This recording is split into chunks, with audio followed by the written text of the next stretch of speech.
Welcome to Pop Culture Philosophers. I'm Rockin Robbie Live!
What is up, everybody? Welcome to Pop Culture Philosophers. Welcome, in fact, to the one and the only Rockin Robbie Live here, hosted by me, your host, with the most, Rockin Robbie Bills. How is everybody doing? Station, pop, pop, boom. How are you doing? Let me know once you get in. Throw out a station, throw out a pop, pop, boom. Let me know that you're all up in the room. How is everybody doing? I hope you had a fantastic week and a great weekend. I certainly did.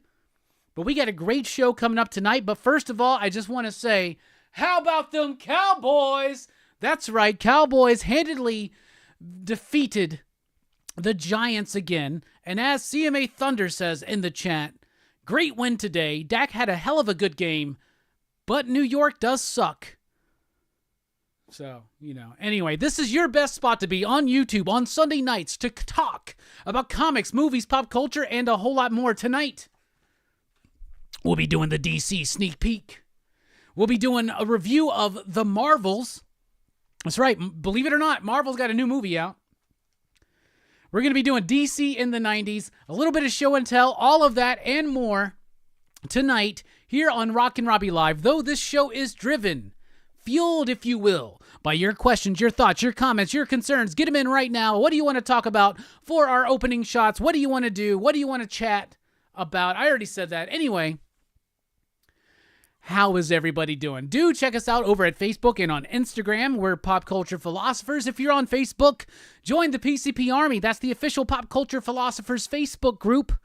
That's right. You can also support the channel with Super Chat or over at patreon.com/PCP, like these fine PCP patrons right there. We got PCP mystery boxes now available. They are $30. They include comics. They include surprises. They include original art from me. They include lots of fun, silly things. $30, including shipping. If you're interested, email us at popculturephilosophers@gmail.com. We have some mystery boxes that are going out for next week, but we got this new thing. The new thing is this. If you purchase a mystery box or drop a super chat, you're entered to win our Pick of the Week contest. 2 weeks ago, the pick of the week was Faceless and the Family. This is my copy. Somebody's going to win this. We're going to draw both of these winners next week. But somebody's going to win this, and it can be signed or remarked if you want by me. But we're doing a second one as well for Petrol Head issue number 1. This was my pick of the week this week from Image Comics, Rob Williams, and Pi Par. Fantastic books. But if you buy a mystery box or super chat, and I got a list of everybody who's doing so, you're entered to win those in our Pick of the Week contest. We have been nominated for 6 CBC awards. Please, this is your final week to vote. Voting ends, I do believe, on Saturday. So please make your way over to cbcawards.org and vote for us for favorite channel, best collaborative project, best hands, mustache, facial hair, or hair, best comic book review, best ongoing series, and community channel of the year. That's at cbcawards.org, and you have this week left to do it. Come on, PCP. We want to get some votes in. We want to take home some prizes. PCP Movie Night returns tomorrow night when we kick off Van Damme November with a movie that we've already covered here on the channel, but not in the live era, as we call it, Bloodsport. This is one of the greatest films in cinematic history, and it will be discussed with a full panel tomorrow night at 8 p.m. Central Standard Time.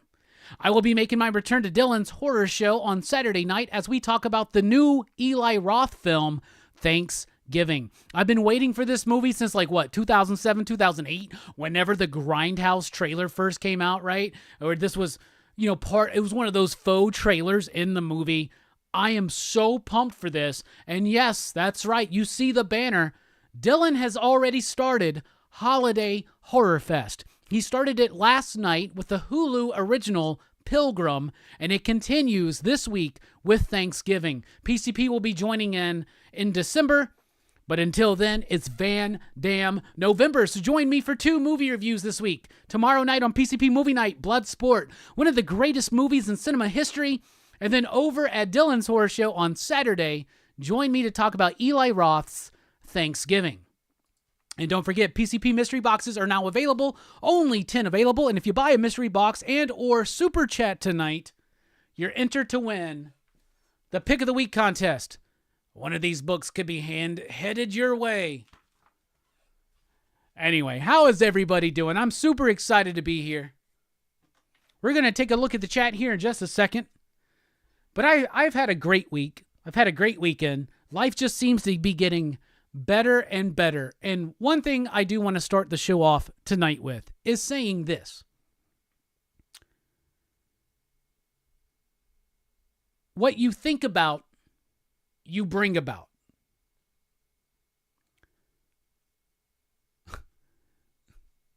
Yeah. I forgot my own quote. What you think about, you bring about. What you talk about, you walk about. As above, so below, as without, so within. This is what I always tell myself. It always starts with the story that you tell yourself. So I really hope that what you do this week, this is your homework, everybody. PCP Army, this is your homework for this week. I want you to start telling yourself an amazing story about yourself. About your life. I want you to focus on all of the stuff in your life that you adore and you cherish and you love and get you really excited, and that's the foundation of your story. Tell yourself a fantastic story about yourself because it all starts there. Let's just keep the good energy going, everybody. Let's now pause officially for station identification.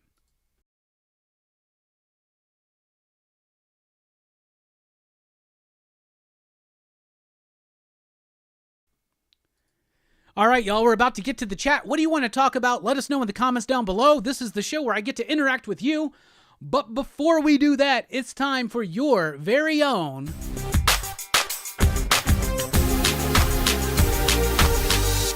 First 5. All right, so what we're doing for the first 5 tonight is I love action figures. I love toys, and I love vintage toys and vintage action figures. And one of the collections that I'm trying to complete, even though it may never actually be complete, is Superpowers. Superpowers action figures. They're the DC figures from 84, 85, 86, something like that. Very important to me as a child. I have birthday pictures from my 5th birthday where I'm getting a bunch of them. I'm super excited. I got like a Green Lantern on card. I'm just like stoked and jazzed about it. But they're very important figures to me. They're some of my favorite DC figures of all time. And I want to show off some of my collection. So we're doing that right now. So for today's first 5, the first 5 figures I want to show off from my DC Superpowers action figure collection. And I figure you cannot start anywhere else but with Superman. There is my Superman figure. Now, I buy these when I can get them. I like them complete. This one has the cape. Still has the yellow on the cape. Does it still work? A little bit. You gotta be careful with these things, though. You don't want to pop them or break them. A little bit of paint missing here and there. But for the most part, a great figure. I remember this from when I was a kid. It means so much to me. So let's set him right there. Superman. All right, next up. Continuing on with the caped vibe. There's the Dr. Fate. There's my Dr. Fate action figure from Superpowers. He does the typical hand motion as well. Doesn't work as well as it used to. So I had this figure when I was a kid. And I remember being like, no clue who the fuck Dr. Fate was, right? So I created my own name and character for him, Roman. Roman, because my name is Robbie. So this is Robbie and he becomes Roman. But then I learned this is Dr. Fate. So there you go. I love the colors. When I was a kid, I was just struck by the colors of Dr. Fate. Next up, I never had this one when I was a kid, but I picked it up from a good friend not too long ago. Red Tornado. He's got a unique action figure feature because shit. He fell on the keyboard there. All right. So he like will twist his, look at that. He's like the Red Tornado. That's actually really cool. It works still very well. What a great figure. What a cool cape too. Look at that detail on that cape. There is Red Tornado. Next up. I did not have this one when I was a kid, but I got this one on card, and the card was loose and the blister had already popped off of the card. So this is as pristine and as clean as they get. One of my favorite figures in the entire line. There's my Martian Manhunter. And you can tell how freaking tight and pristine he is because he's gorgeous, he's beautiful, and his action feature still works incredibly well. So there's the Martian Manhunter. John Jones. And we're going to wrap up the first 5 with a vehicle. It's the Supermobile. There you go. Superman has a jet. You know, in the comics, this thing has like a bunch of like some gloves or something that like fists that punch. This one does not, but it has this feature right here, which will actually, here's the Secret Wars Spider-Man. Another concurrent figure line that I loved when I was a kid. So he can come out and just be like, boom, and hit him, or you can capture him like that. There's also these 2 little suction areas there that do the same thing. So Superman can carry people away. Superman versus Spider-Man, everybody. But I love this. I had this when I was a kid. So I bought this probably 10 or 12 years ago. It's got a crack right there. That sucks. It's got a crack in the windshield. But anyway, that is your official... Where's the button?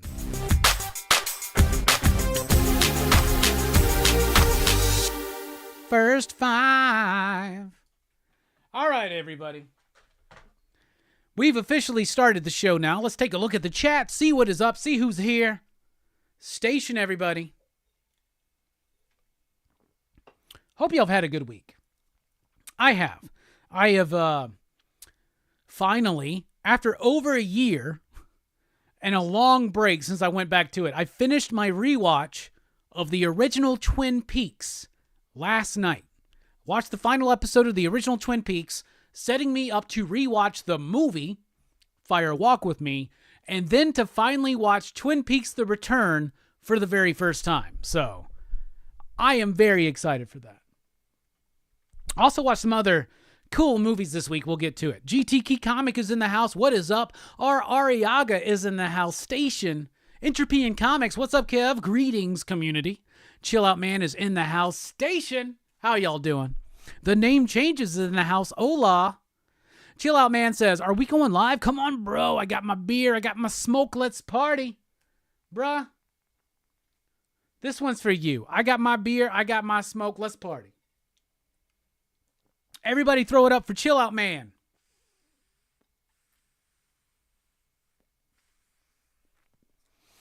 We're getting lit tonight, everybody. All right, we got Sledhead in the house. Evening, folks. We got Spillio in the house. What is up, my man? Had a great conversation with Spillio. Always the highlight of any day is when I get a chance to chat with that dude. I love you, Spillio. Love you, Britt. Can't wait to see you in February. We're not at the same hotel as y'all and Bueller are going to be at, but we are like across the street from the convention center. So no more hour-long Uber rides that really only cover like 2 miles. It's so weird. Oh, that's funny. Who else we got in the house? CMA Thunder's in the house, and anytime I see him, I want to go, the thunder rolls and the lightning strikes.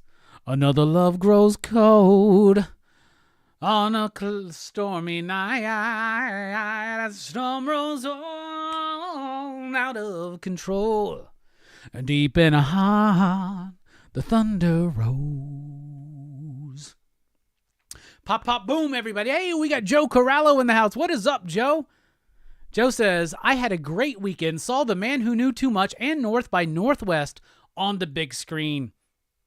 Well, when you live in New York, you get to see cool stuff like that. At my theater today, they were doing the Fathom event for Scarface. But honestly, I'm not the hugest Scarface fan. So I watched the Marvels over it. So there you go. Good to see you. Good to see you here, Joe. 62 Lefty Blues is in the house. What's up, fellas and finger smellers? Station. Julian is in the house. Good evening, Robbie. Those Cowboys look good. Yeah, they did. That's the wrong button. How about those Cowboys? I didn't realize I had that set up. Everybody, check out Dylan's horror show last week. He did The Lighthouse. Hey, what's up, Kenneth? Hey, what's up, Jay? How are you doing? Producer extraordinaire here, joining us in the chat. Hey, what's up, Eddie? What's up, Eric? How you doing, E? Hope you've been doing well, my man. Introspect M, how are you doing? Nothing. What is up? Yeah, I watched it. It wasn't as bad as all the channels were saying. It's better than Ant-Man and Thor 4 and probably Captain Marvel. Nothing's talking about the Marvels. We'll be reviewing the Marvels very soon. Granted, it was on my phone.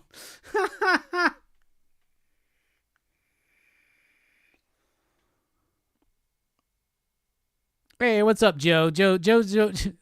I already said what's up to you, Joe, but you and John were saying what's up to each other, and Joe's getting some writing done tonight. Then I got to go watch Bloodsport because tomorrow we're talking about Bloodsport, one of the greatest movies in cinematic history. Road Collecting, what is up? Hey, what's up, Cantonese Comic Kid? How are you doing? Station! Good to see you in the chat, my man. You gonna be at MegaCon again? I hope so. I want to run into y'all again. Eddie said, Transformers #2 had me wanting to cry on one page in, dude. Like, Optimus Prime kills the deer, and he's just, like, so sad about it. Dude, Transformers is the shit. Y'all just wait. The G.I. Joe stuff they're doing is going to be hyped, too. Yep, these superpowers figures, William. GTK Comics says, for my 5th birthday, my parents let me out of the cage for 24 hours. They even allowed me to eat human food inside the house with the people. I was so happy. Then it was back outside to my cage. Goddamn. I'm laughing because I think you're kayfabing. If you're not kayfabing, dude, that sucks, and we love you.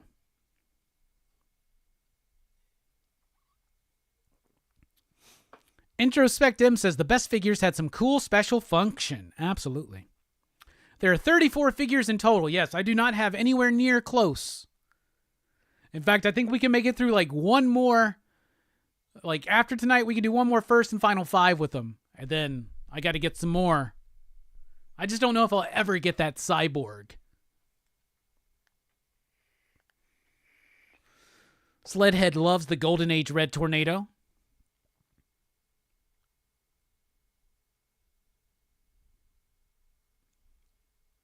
Chill Out Man says, I saw The Flash for the first time today. I wish Supergirl had had that jet.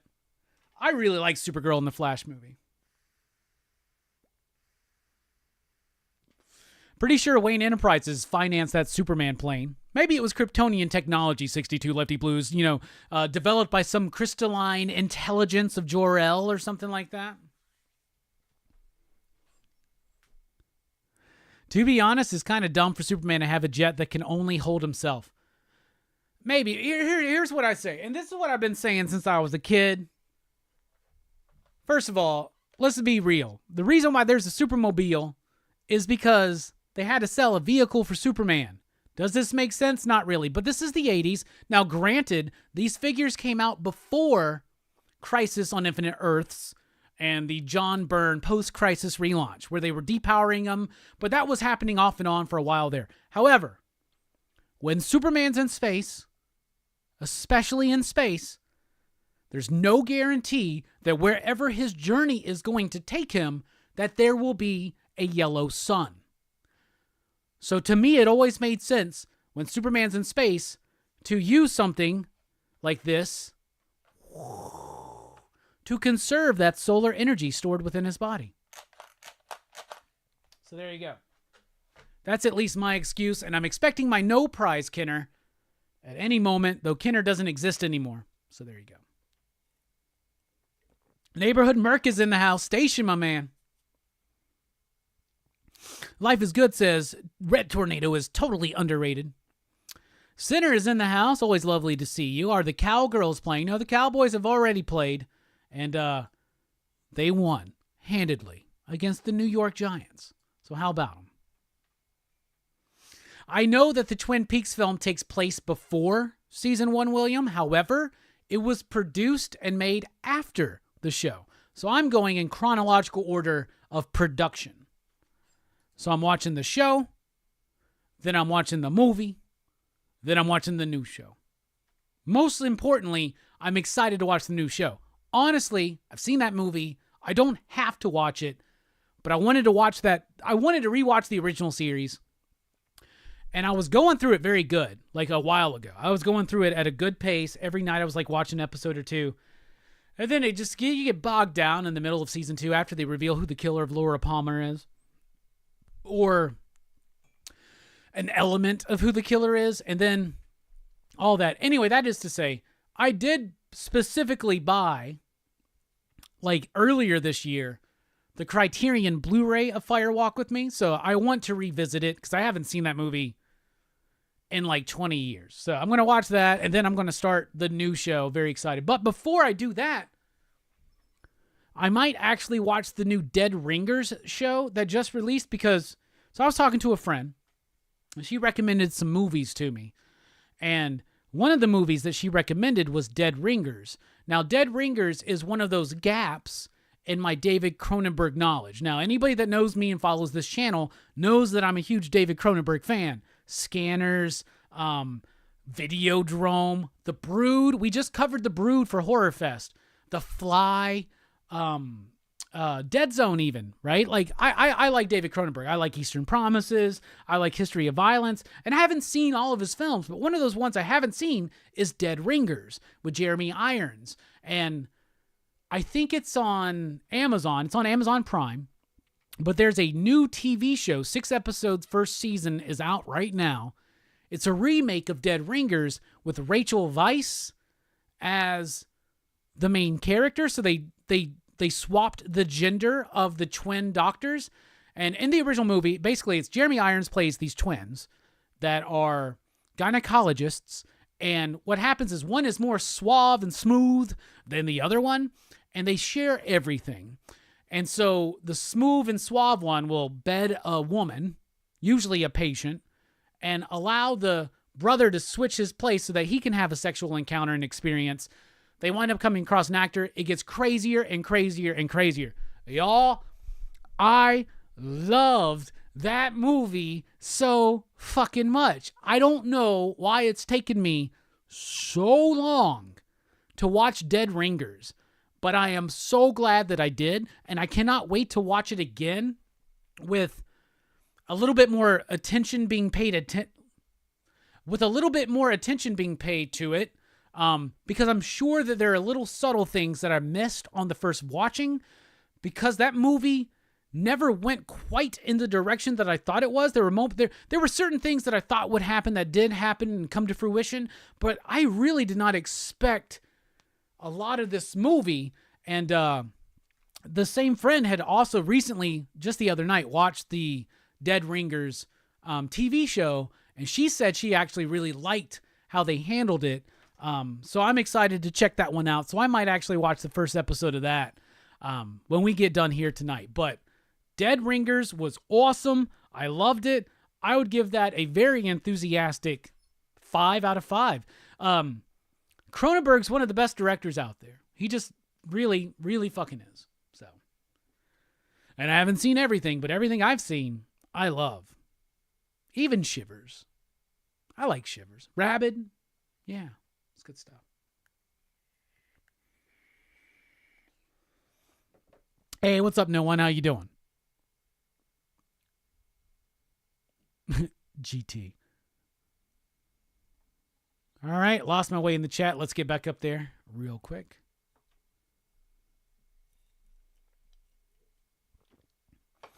What the fuck? You could have watched Scarface in theaters but chose the Marvels? Yeah, I chose the Marvels because it's new, and I wanted to review it tonight for the show. And if I skip a new movie, it's usually rough for me to get back to it. That being said, I'll tell you this, Sinner. I've seen Scarface plenty of times. I'm not necessarily the hugest fan of that movie. I mean, it's fine. I don't mind it. But it's not like, to a lot of people, it's one of their favorites. It's just not one of my favorites, you know? Also, Fathom events don't count on my A-list. So basically, I got to see the Marvels for free. I would have had to pay to see Scarface. And I'm like, why pay to see it? I mean, it'd be cool to see it in the theater, but I love Fathom events, and I'll go to them. I love seeing movies I've never seen, like classic movies in the theater. Scarface, I don't know if that, I don't know. You know? I don't know. Just doesn't work. Oh, you're going to be at MegaCon? Hell yeah, bruh. Twin Peaks, man. That's where we're going to be every night.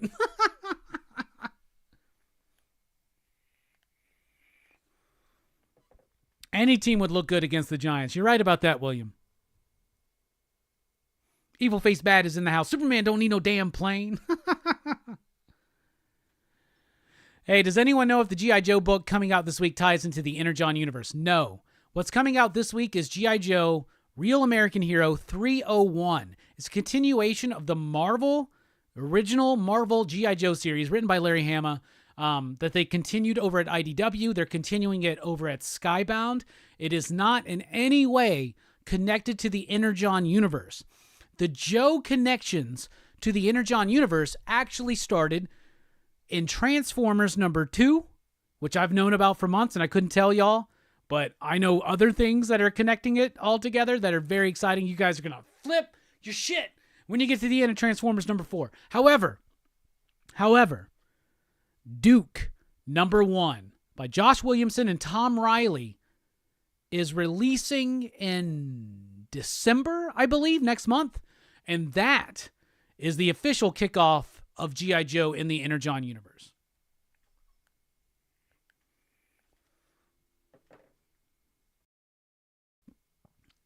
I'll give you that he could use a ship in space. All right, thank you, Introspective. Hey, what's up, Verno? How are you doing? Station. Good to see you here, Blood Splatter Chatter. Everybody go sub up. Mad Respect says, both my NFL squads squeaked out a win today, though Seahawks tried their very best to throw it away. Well, you're a Seahawks fan like Brian.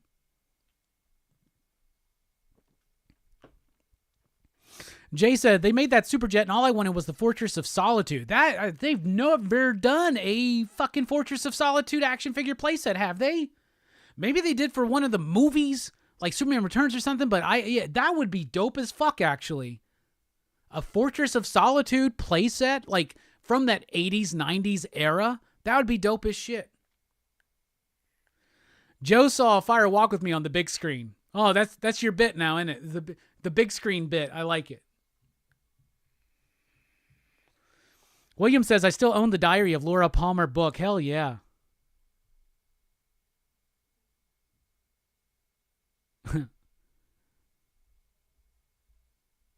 Aggressively Relaxing says, Cronenberg is awesome. Is Star Trek Discovery?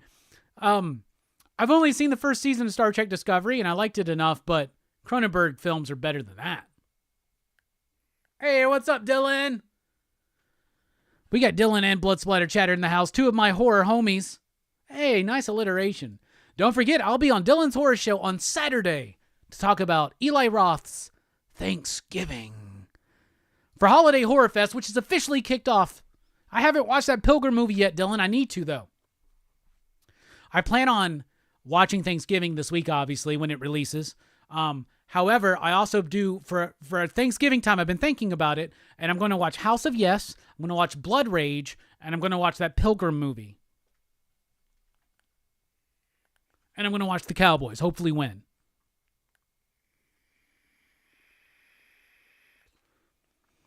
Verno says, the OG Dead Ringers is weird even for Cronenberg. It is weird, but it's not, I don't know. Is it weird? As weird as some, is it weirder than The Brood? I don't know about that. I don't know. The way Cronenberg blends theme with story elevates film, in my opinion. That's true elevated film.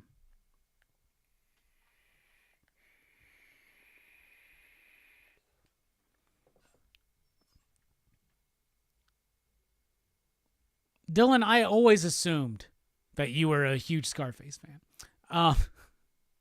Shivers is the shit, dude. Hell yeah.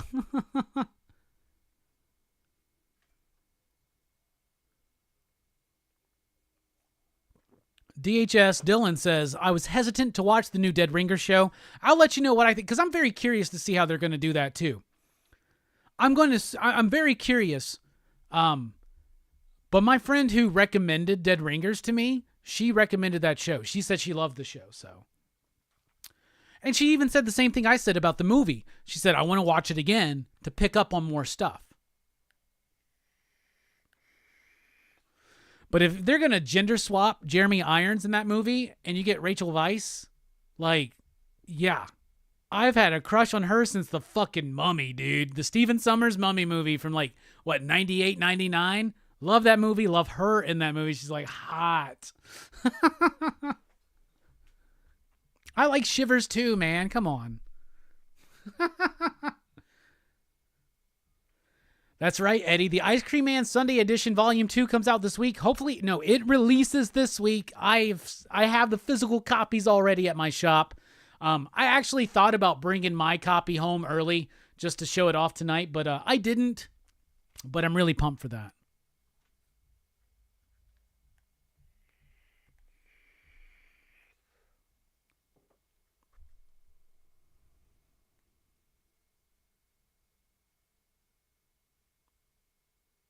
Seems my prediction on how much Marvels would make came true. You know what? I didn't even check that. Last year we went, or on Monday night on my show at Dynamite, I was asking everybody if they thought Marvel's box office domestically on opening weekend would be above or below 70 mil.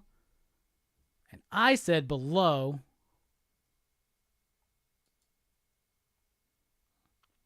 Whoa, 47 million. Lowest MCU opening weekend of all time. I will tell you this. We're not getting into the review right now, but I will tell you this. It has nothing to do with the quality of the movie. But like we've been discussing on this channel, but with the the waning interest from the movie-going audience. Some people could say cinema is dying. Sorry, I'm super gassy today for some reason. I've had burgers this weekend again. So some people would say that people don't go watch movies anymore. We know that that's not true. There have been $3 billion fucking movies this year. Has there been three? $2 billion movies this year. Mario and Barbie. Oppenheimer, for what it is doing extremely well as well. All right. People are still going to the movie theaters. We are not going to see superhero movies because we're over it. We're over it. And this is what I was actually chatting with Spilio earlier about this. So now that the actors' strike is over, so the writer's strike and the actors' strike now, both completely over, everything's back running into production. So that means a lot of new dates got released. Marvel, for instance, only has one movie next year, and that's Deadpool 3. And it's not really even an MCU movie. Like, it's Marvel Studios now, but it's going to be more of like what people are expecting from a Deadpool movie, right? And DC, as far as I can think of, has nothing coming out in 2024. I think this is a blessing in disguise.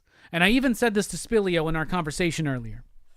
I said, I wouldn't even put it past the studios if the whole strike was kayfabe, just to give us a year off from the MCU and the DC movies.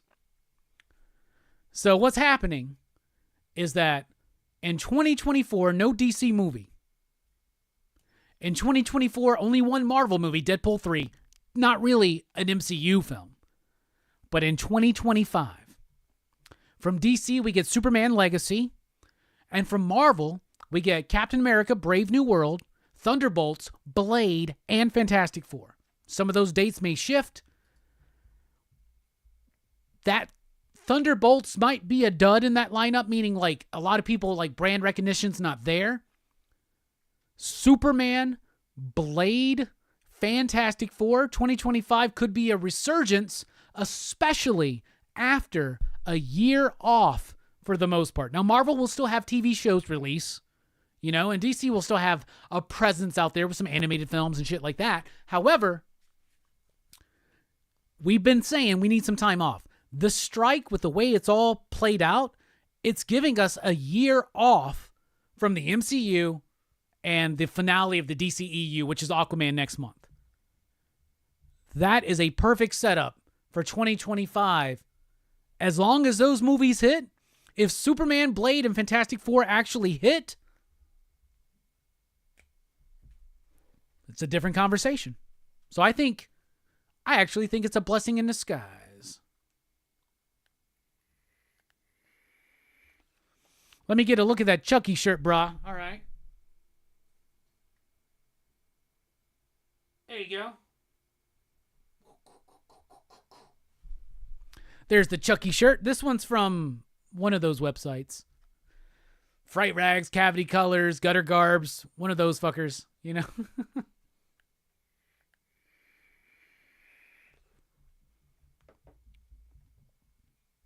Aggressively Relaxing says, Marvel's was so much fun. Neighborhood Merc says, I can't wait for MegaCon. This year was my first year and I had a blast. Can't wait to see it next week. Talk about it. It's this week, Dylan, right? It's this week. It's not next week. It's this week. It's this week. It's this week. It's this week. This week. Because I gaslit myself earlier today, too. Because I was like, wait a second. Is it this week or next week? What week is it? Fuck, is it this week? It's this week.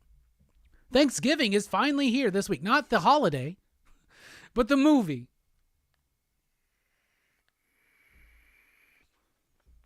Hey, what's up, Brother Joe? Damn, it's hard to be in the PCP Army if you don't know what's going on. Hey, what's up, Nick from Comic Culture Station? How you doing? Nick's going to be joining us on the Lost in Comics Best of the Year special, which has been so awesome these last couple of years, joining Chris and the crew from Lost in Comics for the best of the year that we're doing 2 shows this year, back-to-back shows. It's going to be December 14th, 15th. I'm going to be there. Nick's going to be there. We're going to be talking about the best comic books of the year.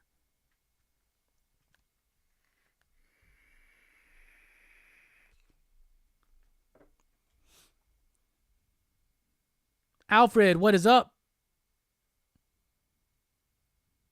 Alfred doesn't do scary movies. That's okay. What's up, Starscreen 5? How you doing? Station. Can't wait for Thanksgiving this week. Okay, there we go. I got confused again for a second there. P.S. Don't eat Eli Roth's Thanksgiving dinner. Huh. What's up, Papa Ken Comics and more?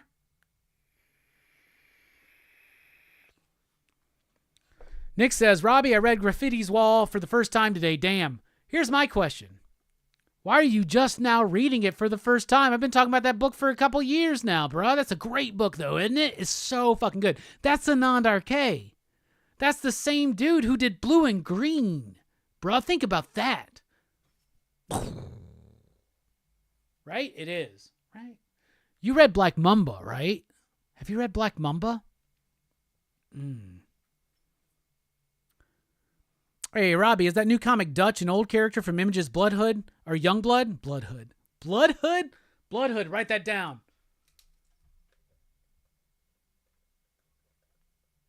If that's not been used, that's the name of a villain in my comic book. All right, anyway. Yes, Dutch is a character created for Rob Liefeld's Youngblood book stuff back in the day. By Chap Yep. And here, actually, in front of me is a Team Youngblood #1. That might be his first appearance. I'm not 100% certain. But there's Dutch right there on the bottom. I just actually have...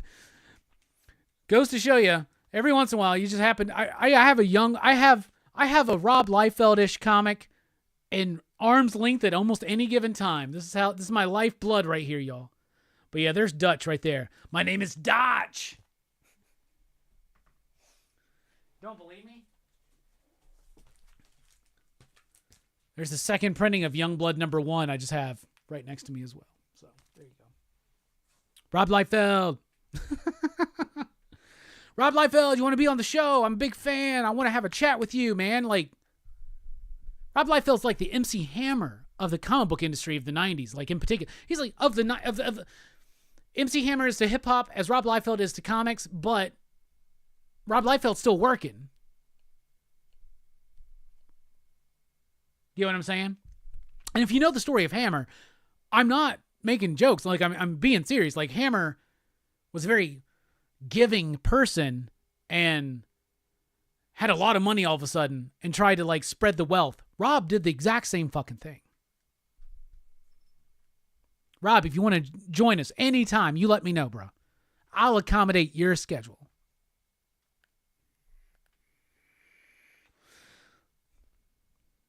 Have you watched season 2 of Loki yet, Robbie? No, I have not, Dylan. I have not watched Loki. I have not watched Secret Invasion. Still haven't watched Ant-Man. But I wanted to go watch the Marvels.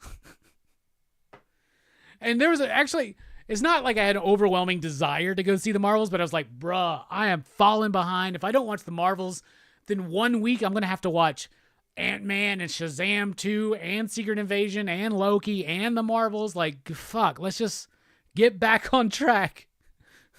But no, I have not watched it yet. I hear good things about it, though. Nick says, I saw the Marvels on Friday. Yikes. Mon killed it, though. Yeah, we'll get to that.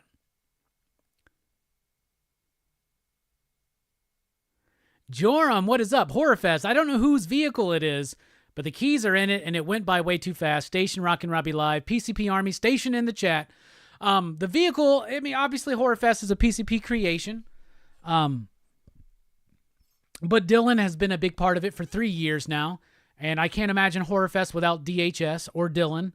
Dylan's my horror partner, and this year we let Verno jump in, and we had the biggest and baddest and most awesome Horrorfest yet, and it was great. And it was a longer Horrorfest than it's ever been, and there were more movies talked about than ever, and it was across more channels, and there were more shows, and it still went by too fucking quick, bruh. That's why we're doing a Holiday Horror Fest, which kicked off last night on DHS with Pilgrim, continues this week with Thanksgiving. Then he's doing Black Friday, I believe, and then both of our channels are doing Christmas horror throughout December, and at the end of December, we're doing New Year's Evil, and that's Holiday Horror Fest. But we also got Manny, our good friend and member as well of the Excitable PCP crew. He's joining in, and he's got a series of videos that he's going to be releasing as well for Holiday Horror Fest. And Horror Fest never ends on DHS. It's there every Saturday night.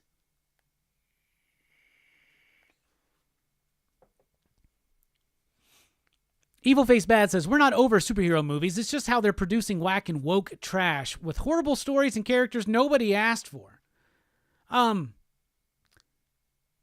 I think we're over superhero movies, but I also do think that we're over whack fucking movies. As far as the woke stuff, I don't know. Woke is like the term hipster. It means different things to different people. So I don't know. To me, woke, I like to think of woke as like what it's supposed to be about, which is like the African American community, the black community, and like, you know, the injustices there. But I understand that it gets turned into all this stuff. I think movies that are message forward, where it's like, it almost feels like the movie's trying to appeal to a certain side of a political argument. I don't like shit like that either. I don't feel like that's happening with the Marvels movie, to be honest. Nick says, 2024, the year for chilling off of superhero movies. Yes. Amen. I think we need a break.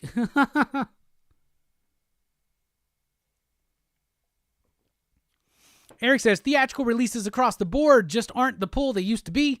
Not just MCU. The ones that hit are so random. Are they random, E? Because I said that Mario and Barbie would make $1 billion this year, and it happened. Granted, I also said The Flash would make $1 billion. I was wrong as fuck about that one. People go see movies. Not as many as they used to, though. No, for sure. For sure. The way we consume movies is different than my lifetime and any other time, right? Like with streaming and all this shit, but people are getting fed up with that stuff too. I can't tell you how many times Brooks goes, where am I supposed to find this movie? It's not on any of my streaming services. I'm like, yeah, you're paying just as much, if not more, than you did for cable, and you don't have access to it. Boom. And why is there not a good Blu-ray copy out there in the States of Bloodsport? Why is there not? Why do I have a magnificent iteration physical media copy of Cyborg, but not Bloodsport? It's ridiculous. I can't even think of the last movie I rushed to see in theaters, maybe Endgame. Oh, man. Well, I'm different than you. Like, I love that damn movie experience. So, like, I don't go to see as many as I used to, and I need to rectify some of that, but it's a time issue with me, and maybe that's the other thing, too. There's more demands on our time. It's easier just to chill out. Now, I really want to go see Flowers of the Blood Moon. Killers of the Flower Moon. The new Martin Scorsese film. I really want to go see that. It's like almost 4 hours long, so I haven't had the time to go see it yet, but I really want to. But the last time I rushed, like, could not wait, was Oppenheimer. That was like, could not wait for Oppenheimer. And you know me, I did the Barbenheimer experience. It was great.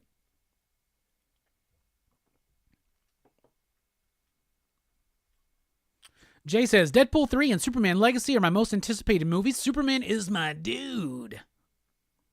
I hope they put the jet in the Superman movie. How cool would that be?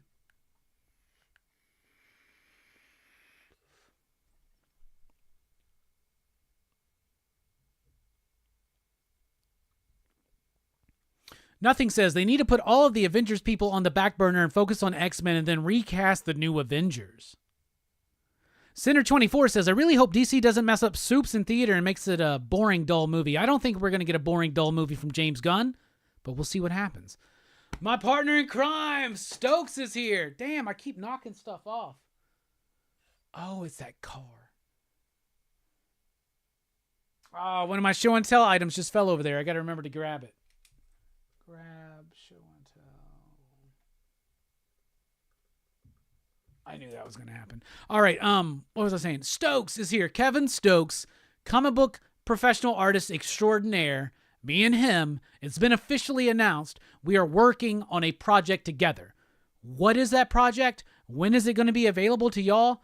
That is to be determined, but in 2024, you're going to be probably hearing a lot more about it, and I am super excited for it. So Kevin Stokes, my dude, right there, go follow him right now, Stoked Art. Follow him on YouTube, follow him on Instagram, follow him on Facebook. He's terrible at social media, but y'all, get ready. Some people here in the chat have seen the pages. This shit's going to be awesome. And you're going to hear something about what it is very soon.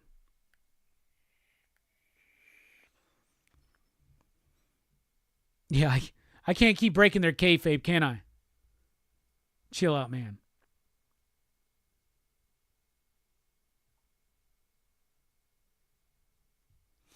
Jay says, full disclosure, I wanted to see a James Gunn-directed Henry Cavill Man of Steel 2, but again, love Superman, will definitely be in the theaters to watch it. Me too.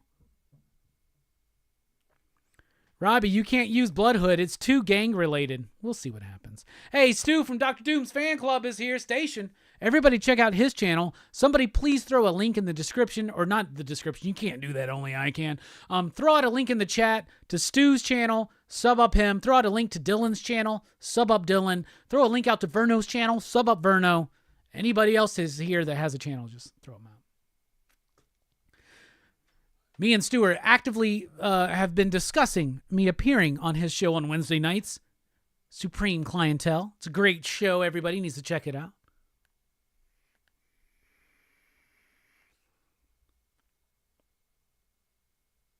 It's Liefeld.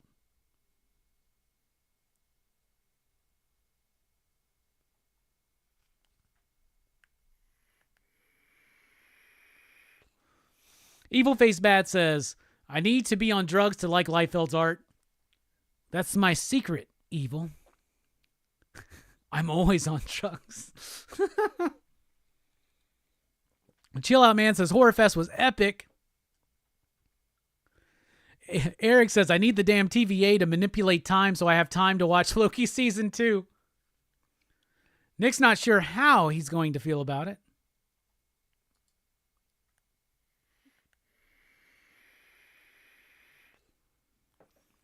Nothing says that woke term is played out like saying hipster. Yeah, that was right on. That's the comparison I made. Hell yeah.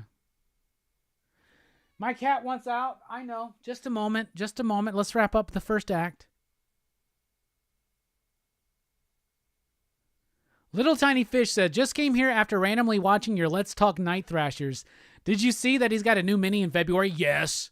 Night Thrasher is back for a new mini series in February, y'all. You know I'm excited for it. Yeah, Let's Talk Night Thrasher. I really thought I was going to make that a thing and do it, but like it just seemed like the audience wasn't there. I wanted to make my mission to let everybody know how awesome fucking Night Thrasher is, because Dwayne is my shit. And I love Night Thrasher, and I love that new Warrior series. I love his solo series from back in the day. For Control and the ongoing that they did. I've met Fabian, and I've met Mark, and I've shared my love of Night Thrasher with them on stage and in person, and I love me some Night Thrasher, and that news really stoked me out. I got really excited.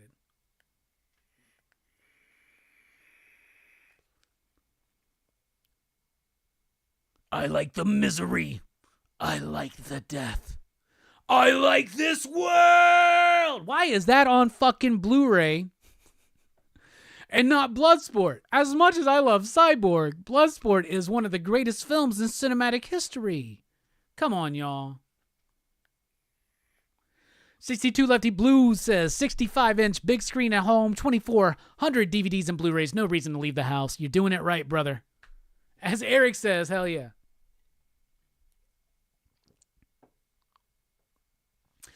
Evil says, thank you for addressing the wokeness, Robbie. I love you. You did not shy from my comment. Much respect. This is why I watch you every Sunday and follow you faithfully. Well, thank you so much, Evil Face Bad. I love you. Who owns the Canon films? I don't know, but a lot of Canon films have been released by Shout Factory and shit. I watched Bloodsport on Shout Factory TV. Pretty sure. Yeah, I watched it on Shout Factory TV. Like, what the fuck? Why don't they have, like, that's prime for Shout Factory to have, like, a really nice edition. Maybe they're working on a 4K or something, but it needs to be. Because the transfer I watched, Shout Factory TV has Bloodsport. And that's where I watched it. But then I tried to watch Slumber Party Massacre 2 this week, which I still don't have because there's a 4K version of Slumber Party Massacre 2 and 1, but I already have one on Blu-ray, and I want to get the Blu-ray with 2 and 3 together, though that's not really... It's still expensive. It's not dropped down below $100 yet. But anyway, Shout Factory TV had Slumber Party Massacre Part 2, and it wasn't... It was in the weird ratio. It's like scrunched up. So I actually had to go on somewhere and rent it, right? Is what I think it was YouTube, and I rented it. But I love Slumber Party Massacre 2. That was a movie we watched Friday night. Had some friends over, made some burgers, and subjected them to Slumber Party Massacre Part 2, which is one of my favorite movies. I love it.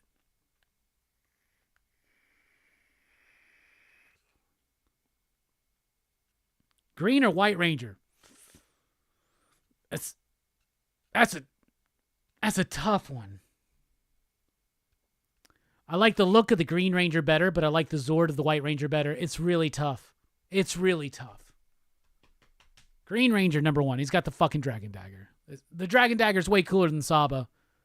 That's what happens there.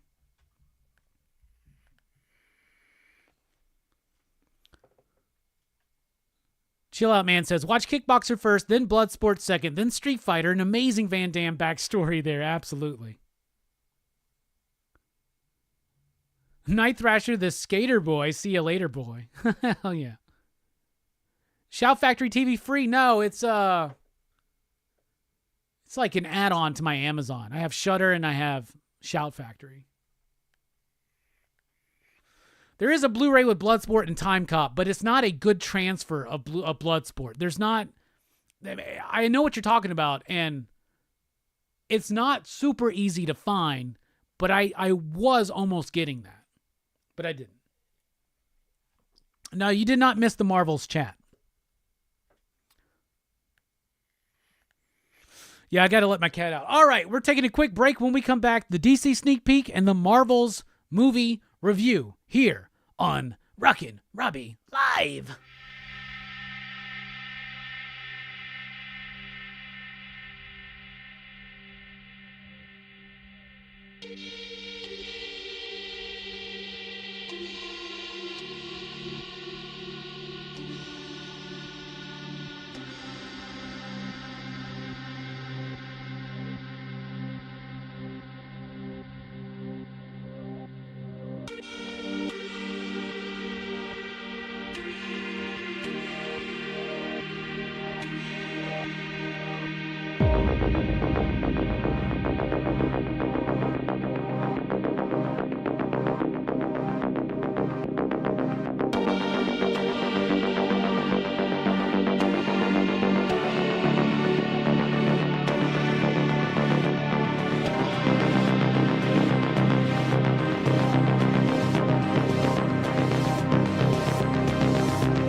Welcome to Pop Culture Philosophers. I'm Rockin Robbie Live.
Hey everybody, welcome back to Pop Culture Philosophers. In fact, welcome back to Rockin Robbie Live, the show where we gather and talk about movies, comics, pop culture, and a whole lot more. I am your host, Rockin Robbie Billups. We've had a great show already. We've been bullshitting, we've been talking, because this show is driven, fueled, if you will, by your questions, your thoughts, your comments, and your concerns. So get them in right now. What do you want to chat about? What do you want to ask me? What do you want the topic of conversation to be? Just let us know in the chat. Let us know that you're here if you're joining us.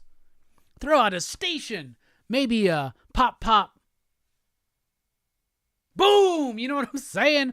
All up in the room. How's everybody doing? Coming up in this bit, we got the Marvels review, and we got the DC sneak peek coming up in just a moment. But you can find podcasts and more at popculturephilosophers.com. We have a merch shop. You can get PCP t-shirts, all that jazz and more. All those links in the description below. Follow me on Twitter at TheRockinRobbie. Follow me on X at TheRockinRobbie. Go to BlackBox Comics. Go there. Type in PCP10. You get 10% off of anything from BlackBox Comics. It's worth it. I'm going to be working with BlackBox in the future. They're really a cool company run by a really cool dude.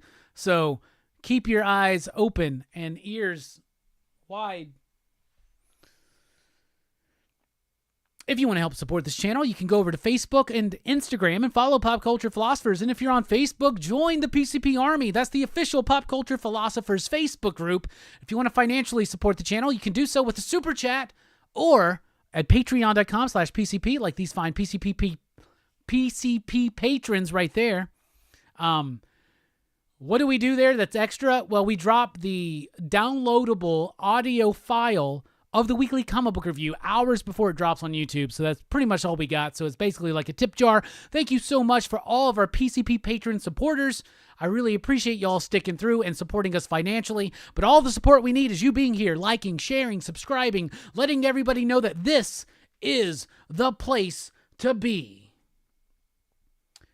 Also, we've been nominated for 6 CBC Awards. Please go to cbcawards.org. Vote for us for favorite channel, best collaboration, best facial hair and beard and hair, and best comic book review, best ongoing series for the weekly comic book review, and comic book community channel of the year. This is the last week to vote, so please get those votes in. PCP mystery boxes are now available. $30. That includes shipping. They'll be filled with comics, fun, curated personally by me. It will have original artwork from me. It will have other fun little surprises like maybe a toy, maybe some cards, retro vintage cards, stuff like that. Please Buy a PCP mystery box if you want to. It helps support the channel and you get some cool swag out of it. PCP Movie Night returns tomorrow to kick off Van Damme November. 8 p.m. Central Time. We'll be talking about one of the greatest movies in cinema history, Bloodsport.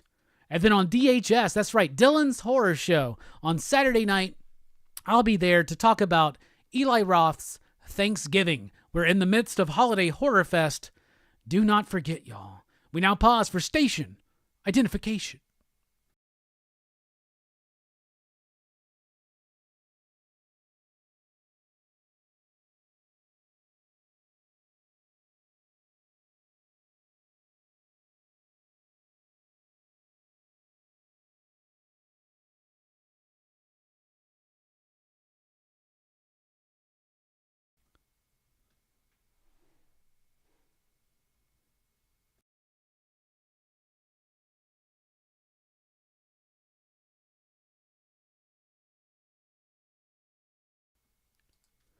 And do not forget, we got a new contest going on, the Pick of the Week contest. If you super chat tonight or buy a PCP mystery box, you're entered to win the Pick of the Week.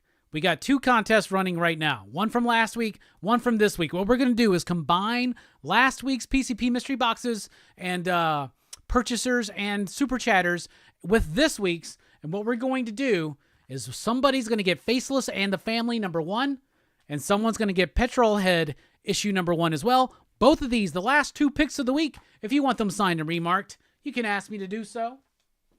But to be entered to win, just buy a PCP mystery box or super chat. All super chats are welcome. All mystery box purchases are welcome, though we only are limiting them for 10 this week. If you're interested, email us at popculturephilosophers@gmail.com. All right, let's take a look at the chat, see what's going on. Two Gun Pedro's in the house. What is up? Pew pew. Station. Pop pop. Pew pew. How is everybody doing? Throwing out those links. Thank you so much.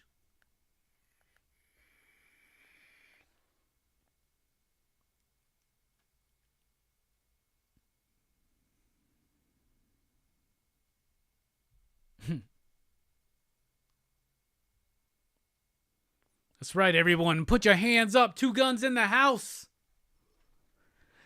The roof is on fire. We don't need no water because Two Gun Pedro is here.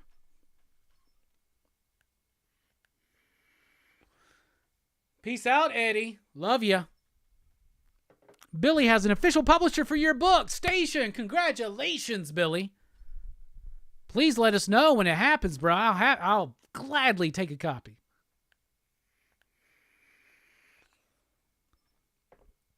I didn't even know you could draw. I can't draw. Don't worry about it.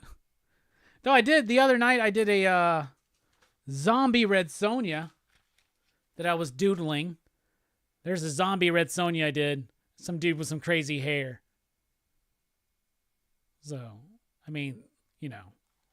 That's a doodle. I got a Spawn doodle in here too. There you go. I like drawing Spawn. He's fun. He's very fun to draw. And the award for Best Non-Shill goes to, well, thank you so much, Billy. I don't know if that's a backhanded compliment or not, but I'm going to take it as love. Chill Out Man says he showed a Spawn drawing last stream. I think that was the one. I think I did it live on air.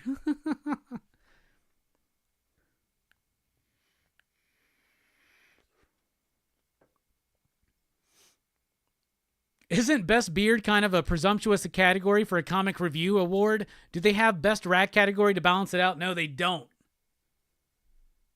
But if I'm not careful, I'll be in danger of winning that one as well.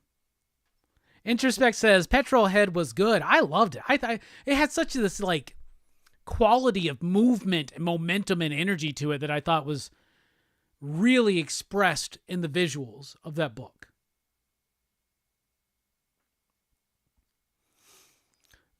Billy says, last time I bought a PCP mystery box, I had a meth pipe, dildo, and a Punisher by Jason Aaron in it. Yep. Either of those things can change your life, Billy. Just give it a chance.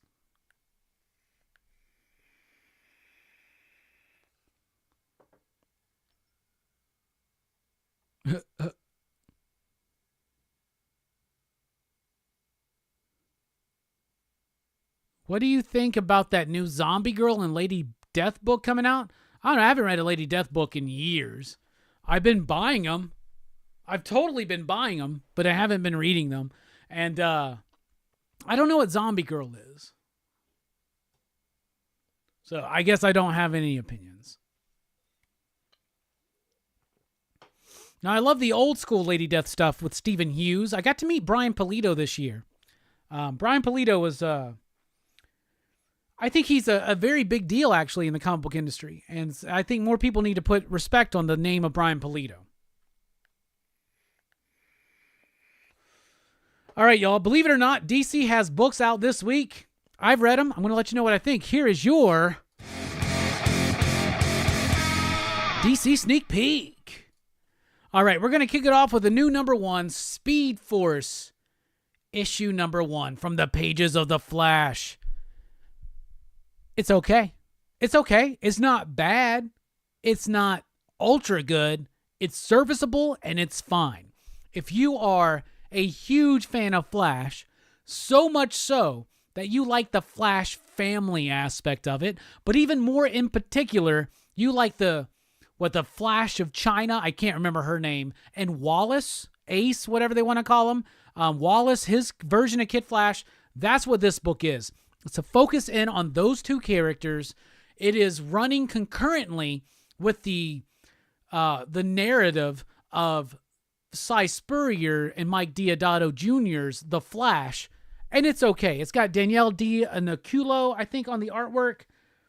Artwork is fine. It's got the quality it needs to have, but it doesn't really do anything that makes me say, if you're not full in on The Flash, there's nothing really that makes it stand out to make it like worth picking up unless you are like the hugest Flash fan. So that's what I would recommend there. Wesley Dodd's Sandman issue number 2 was actually better than issue number 1. Now, I know a lot of people liked this book. I liked Riley Rossmo's artwork, but the story, I don't know. I liked the idea that he's this like pacifist type character trying to develop non-lethal ways to use gas and weapons, right? And technology in war without killing, right? But like, I don't know. The first issue just didn't really quite land for me, but issue 2 does, because it gets into darker territory. It gets into more gnarly territory, but it's not a gnarly book. But the artwork is solid, and the story improved, and the pace and flow of the book improved. So I really, really liked issue number 2 of that. Then we've got World's Finest Teen Titans, issue number 5, the penultimate issue of this Mark Waid, Emanuela Lupacchino book, which is basically like a Teen Titans year 1, and it's worked so well. And what's been going on in this book is that each issue is like a single self-contained story, but there's been these subplots building up, and they start erupting here in issue number 5 to set up the grand finale of issue number 6. I like the artwork. I like the story. I like the reimagining of the origins and beginnings of the Teen Titans. I like the way that Mark Waid is playing with these different characters. He's working these conflicts of personality and wielding them all, like kind of like putting them all together in a really interesting, very fulfilling kind of way in the pages of World's Finest Teen Titans. Batman and Robin number 3, best issue of this series yet. Absolutely loved it. I thought issue number 1 was solid, but I liked issue number 2 a little bit better, and I actually liked issue 3 better than 1 and 2. The artwork by Simone DeMeo has a very big, bombastic, crazy angles, great perspective, interesting coloring. The art on this one just pops so freaking much for me. Great use of composition, of flow, of energy. There's some car chases in here that work pretty well. Not as well as, say, Petrol Head or something, but it works enough. And Josh Williamson is introducing this new character, Shush. And you think that she's part of the Hush family, and she is, but maybe she ain't. So there's a mystery there. There's something going on. And Josh knows how to write Damian. He knows how to write Bruce, and is starting to feel a little bit more plugged in to what's going on. Here's a big surprise. Outsiders issue number 1. This was really good. So this is written by Jackson Lansing and Colin Kelly. Let me make sure I got those names right. Yes, Jackson Lansing, Colin Kelly, art by Robert Carey. The artwork is okay. There are certain moments where it works, certain moments where it seems a bit rushed, but for the most part, this book does work. And what this book is planetary. This book is planetary. This book is planetary. So Planetary is one of my favorite comic books of all time. Warren Ellis, John Cassaday. Planetary is just amazing. And it was about this team of mystery archaeologists. Well, in the DCU now, we got a new team of mystery archaeologists that include Batwoman, Batwing, Luke Fox, and a new version of Drummer. There is a fourth man as well. I will not spoil who that is, but it makes total sense. Luke Fox has assembled this team to solve the secret history of the DC Universe and the multiverse. And it is straight up, how do I put this without spoiling things? It is a continuation of Planetary and The Authority. It is a continuation of the work of Warren Ellis in those books, but firmly established into the DCU, but connected to those. And Jackson and Colin are really good writers. They've written books that I absolutely adore. Zojikan, or what's the name? There's a Vault book they did years ago, Zojikan or Zojahan or something like that, that I think is phenomenally awesome. They've also done work that I thought was just okay. This is awesome. Usually their work is very verbose, and it kind of to me, kind of hinders the experience. Not here. This was awesome. So between Rom V with the Vigil, continuing the ideas of Planetary, but in a different way, and then The Outsiders, which is literally continuing the Planetary stuff, but in a different way, it works for me. If you are a fan of Planetary, read this fucking book. It is not an Outsiders book. This book should be called Planetary. But I'm glad they didn't call it Planetary, because if they did, I'd be pissed, because it's not Planetary. But this book is so firmly rooted in what Planetary is as an identity, but also as a story. It is literally continuing that story, y'all. I'm telling you, Planetary fans, read this book. It is awesome. Took me by surprise. Green Lantern is here with issue number 5. This book slaps. Jeremy Adams proved that he could do a long-term run on a B-list character. Now, some would say The Flash is an A-list character. I would agree. But let's be honest. With the general populace, Flash is like B-list. Like Superman, Batman, Wonder Woman, they're A-list. Flash, Green Lantern, they're like B-list, right? He proved already that he could have a consistently fun and solid run on something like The Flash. He's doing a better job right now with Hal Jordan in the pages of Green Lantern. This book is awesome. The utilization of Sinestro that doesn't feel tired and bored and dull like so many since Jeff Johns has left this title. So many people try to utilize Sinestro and it just comes across as boring and dull and just who cares? But he's able to actually make it exciting again. He's actually able to play with the emotional spectrum in a more interesting way than anybody's been able to do since the revelation of the emotional spectrum by Jeff Johns. So it's really cool, man. I love this book. I like the artwork. It's solid. The backup story's okay. It's like this new child of Sinestro. I don't care about that. But the main story freaking rocks. High energy, high action, great thematics, and just badassery all across the board. We talked about The Vigil earlier. The Vigil, the final issue is here for now because there is a promise of more. What a great finale to this series because it does set up things to come, but it also wraps this all up as to one thing. You could just read the trade paperback of Rom V's The Vigil and with no connection to DC at all, and it would be a badass action superhero-y type story. with twists and turns and interesting characters and clever turns as well, and just clever structure and wordplay and things like that. And The Vigil never disappointed me. And it reached its culmination this week, or it does reach this culmination this week, and it's splendid. I love it. It's a dense issue, but it doesn't feel like bogged down by anything. Like I said, Rom's use of language, the way that he can twist a word around is absolutely fantastic. The Vigil, number 6, glowed. While I'm on Rom V's nuts, let's talk about Detective Comics. This was the best DC book I read this week. Again, issue 1077 of Detective Comics. What a great cover. What a great book. Jason Sean Alexander on the artwork again. Y'all, look at this artwork. It is moody. It is atmospheric. It is exactly what this book needs to be. This has been an epic that is inspired by opera. So it's giant. It's gothic. It's melodramatic. It is like ridiculous.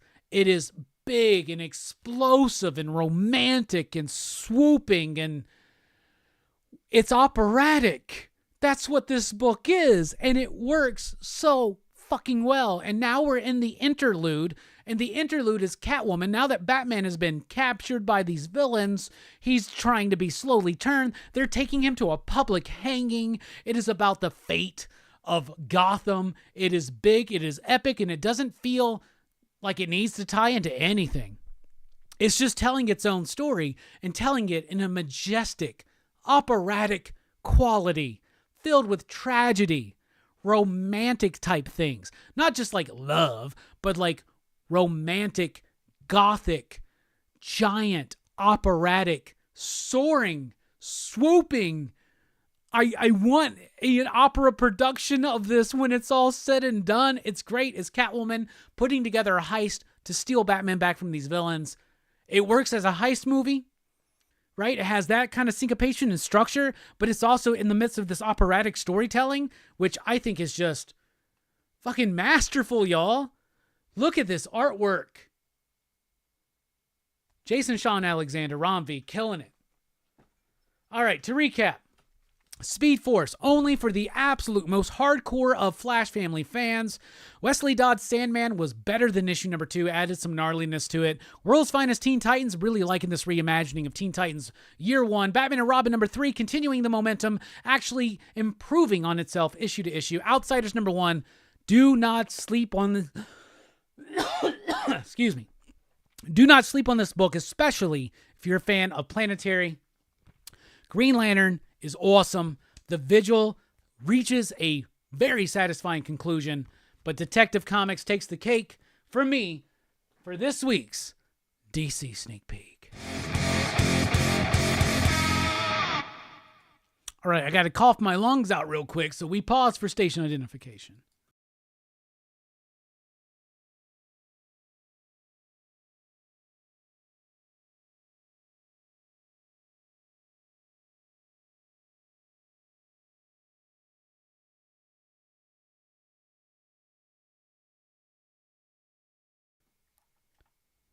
All right, let's take a look at the chat.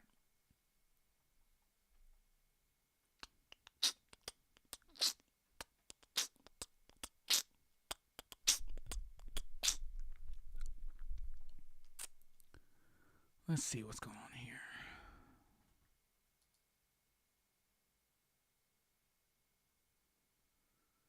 YouTube's trying to get me to allow them to put ads in. No, not right now. All right, we got BlackBox Comics in the house. What is up, homie? We're late to the party. We just got back from Monster Mania in Philly. What's up, everybody? Dude, how did it go, man? We were talking about that earlier this week. I hope you had a good time.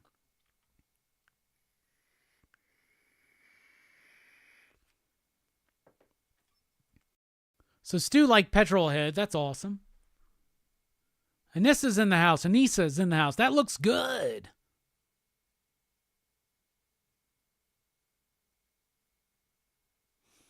Introspect says, not a fan of Rossmo's art. It's generally too fanciful/loose for my taste, but I have seen him do more realistic, gritty art and believe he's a good artist, just not usually for me. Hey, that's a fair assessment. Choco's 26, what is up, Station? Hey, what's up, my road tripping adventure?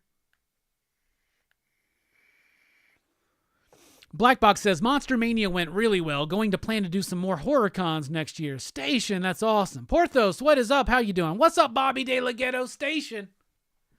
Good to see ya.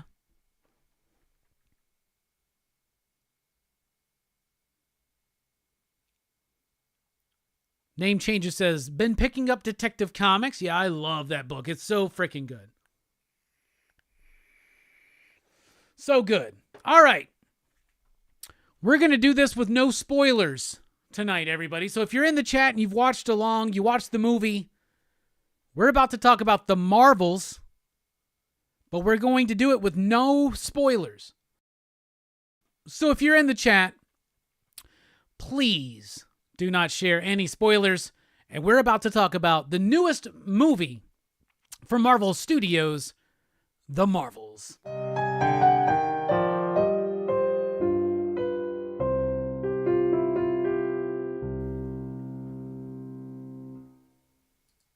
So long story short, The Marvels is good. It's a fine movie. It's decent. It's fun. I did not feel bored. I thought that it was an okay movie. I thought it was decent. I did not hate the movie, but I also did not overwhelmingly love the movie. To me, it's kind of mediocre, middle of the road, but I don't mean that negatively. I mean that in a good, solid way. It's a decent movie. Let's talk about it. Starts off, picks up right from the end of Miss Marvel, the TV series, where we see Kamala Khan and Carol Danvers swap places and all that shit. Brie Larson looks amazing in this movie. She's fit, she's sexy, she's dope.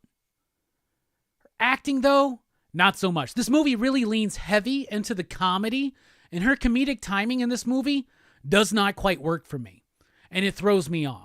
And when they try to shoehorn in all of the more, it's not subtle, but the more like thematic kind of stuff going on, because there's a story about her and Monica, and that was more of the focus when really the focus should have been more of like the hero worship of Kamala. Because basically the whole point is Miss Marvel's not, or Captain Marvel is not feeling herself. She doesn't think she's this big, epic, giant hero. And I feel like that would been a better representation through the character of Kamala. Whatever. Brie is gorgeous, but in this movie, and I think the comedy worked better for her in the first Captain Marvel movie, which I do like. I liked her back and forth with Nick Fury. In this one, it felt like she was out of place. Maybe that was intentional, but it didn't quite work for me. Monica Rambeau in this movie, she's great. She's fine. It's serviceable. She's good. She's better than Carol is in the movie. But it doesn't feel like her story has as much weight as it needs to until a little bit too late into the movie. The heart of this movie, though, is Iman Vellani as Kamala Khan. I loved the Miss Marvel show. I think structurally it had some issues. My issues were not her world, her character, or the performance by her or her family. Her family's in this movie as well, and they rock so well. The best parts of this movie, where it feels very authentic, where it feels very real, where it feels very fun, a lot of that comes from Kamala. Kamala is a treasure in this movie. The three of them work together okay. The costumes look okay. I do not like Captain Marvel's second costume she gets in the movie. They all get new costumes towards the end. This is it right here. I really, really like Captain Marvel's costume in the beginning of the movie. I think that I don't know. I like the way it fits. Maybe I'm being too thirsty about it, but I like that costume. The second costume she gets, kind of darker, more muted colors. I don't know. It doesn't really work for me. But they work together decently enough. But it doesn't feel like the chemistry is 100% quite there. And it's mostly because I think they should have focused more on the Kamala hero worship on Carol and how Carol feels off-put by that. But they focus more on why she's off-put about why Monica's upset that she's around. But if they did focus more on the Kamala and Carol stuff, I think it would have worked a little bit better. But Brie did not bring everything to this role. Maybe she's done, maybe she's tired, but she delivered a way better performance in the first one outside of this one. But the standout performance-wise was Iman Vellani. The villain, I don't even remember her name. What does that tell you? This movie, the villain's very, very forgettable. There's nothing super exciting about it. I guess she's a Kree soldier. They view Captain Marvel a certain way. That's tied into the theme, but she's very forgettable. There is like one scene towards the beginning where she is delivering a really great performance, but the villain is very secondary to this movie, and it doesn't quite work. Nick Fury is there, but basically for comedic relief, and it seems almost like a waste of Samuel L. Jackson. He doesn't feel like he's necessary to the story. It doesn't feel like he's necessary to be there, but it is nice to see him. He's got some nice moments. The standout star, though, outside of Miss Marvel is Goose. The Flurkin, the cat Flurkin. These are the two best characters in the movie.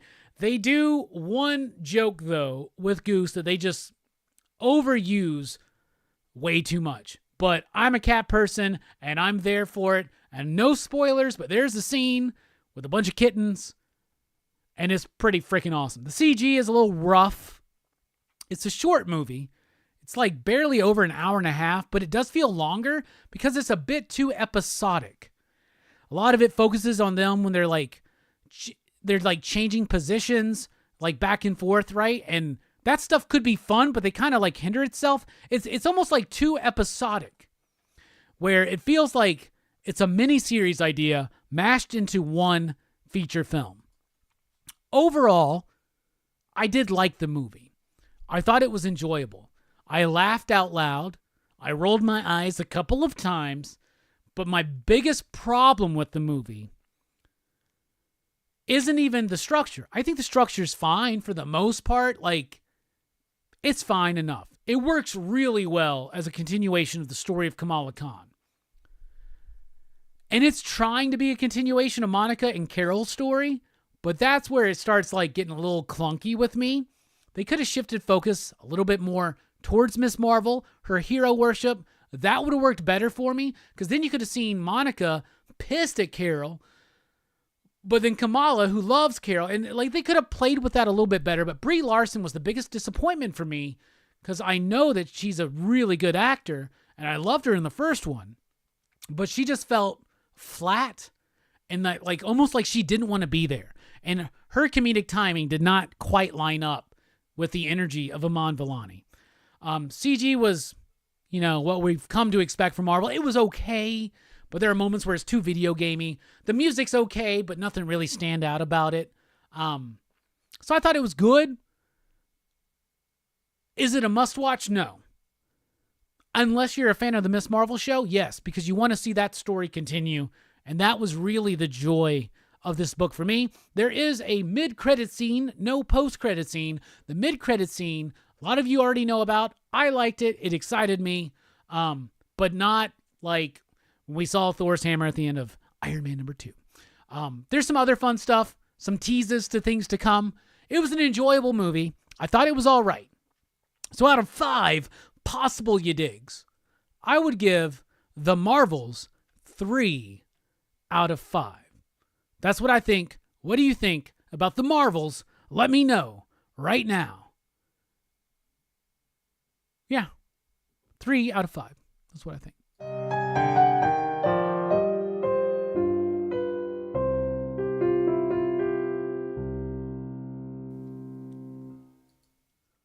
All right, let's take a look at the chat. I know a lot of y'all have seen it.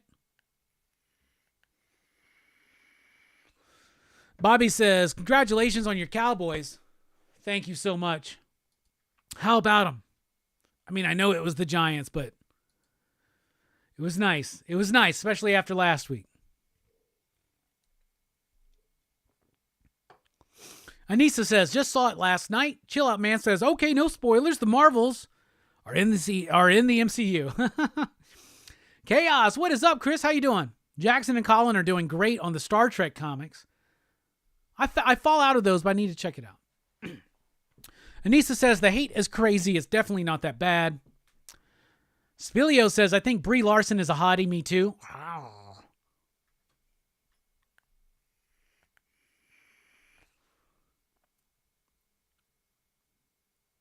Our Ariaga says, are there any screaming goats? No, there are not. Porthos says, the princess part was funny. I did like that. Like, there's moments where it does work, but it never fully does it. Like, that should have been...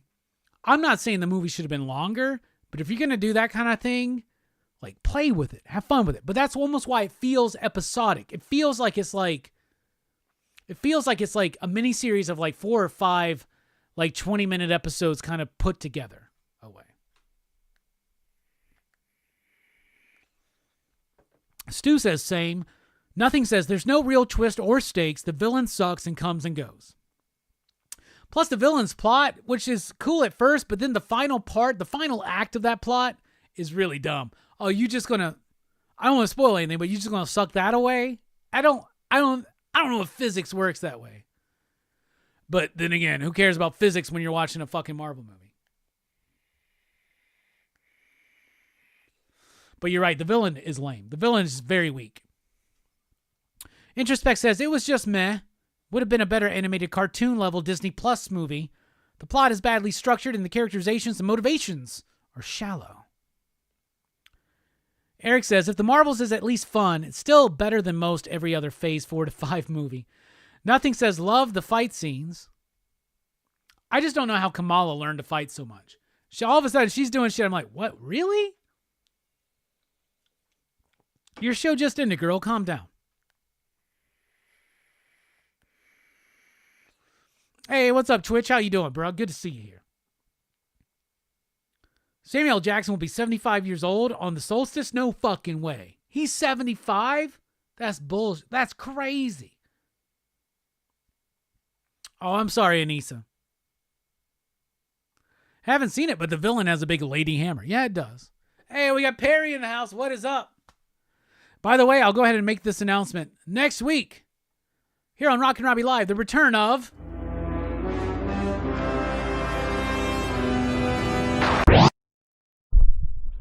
This is Pop Culture Philosophers, and you're watching that man. Fuck, I shouldn't have gotten so high, dude. There you go. Batman returning next week. Finally, y'all. I'm committed. All right, we're taking a quick break. When we come back, DC in the 90s, show and tell, and more here on the one and the only Rockin Robbie Live.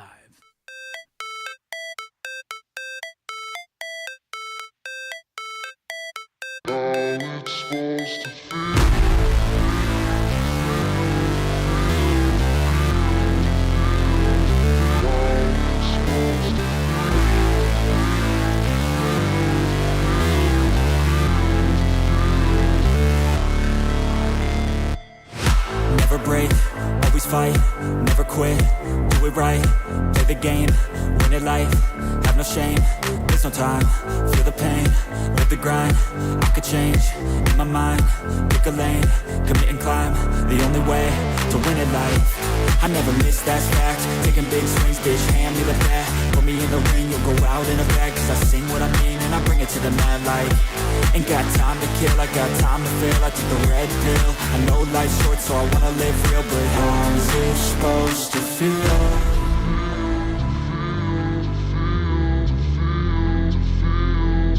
How's it supposed to feel?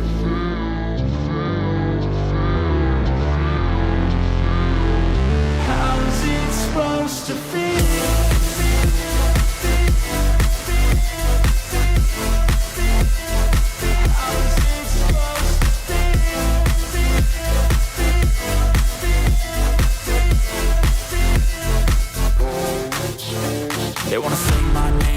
holding back. They wanna say they hate, but they know it's cap. I ain't playing no games, I just do that's fact. And I don't feel no shame, it's a mood you lack. I go crazy, nah bitch I ain't lazy. Track after track, I work on this shit daily. Pass me the jack, right as fuel, got me hazy. About to unpack all these things I've been chasing. I've got visions in my head, like memories after death. To be a legend instead of something you can forget. I'm living up every breath, I'd rather lead than be led. I'll fill the seats as I spread, with every word that I've said.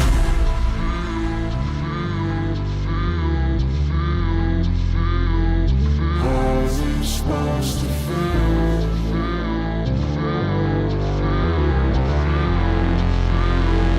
How's it supposed to feel?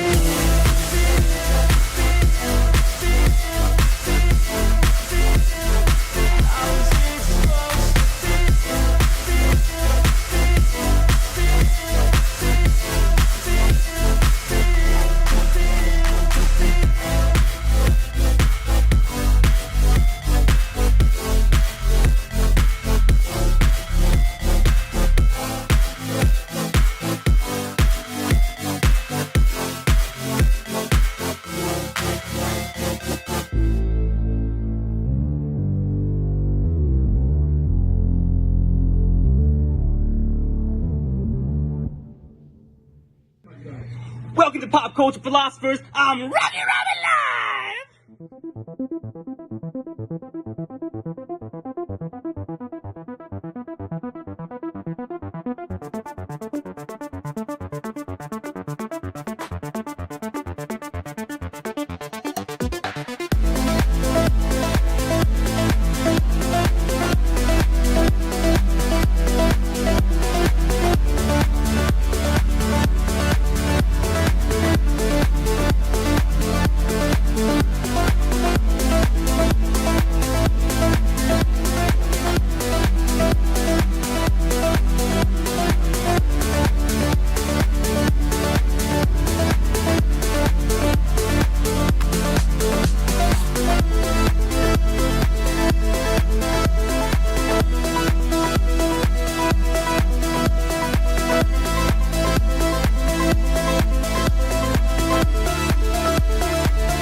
Hey everybody, welcome back to Pop Culture Philosophers and Rockin Robbie Live. I am your host, Rockin Robbie Billups. This is the show where we gather on Sunday nights to talk about comics, movies, pop culture, and a whole lot more. We've already had a great show. We bullshitted around. We did the first 5. We did the DC sneak peek. We did the Marvel's movie review. Upcoming DC in the 90s, show and tell, all of that stuff and more.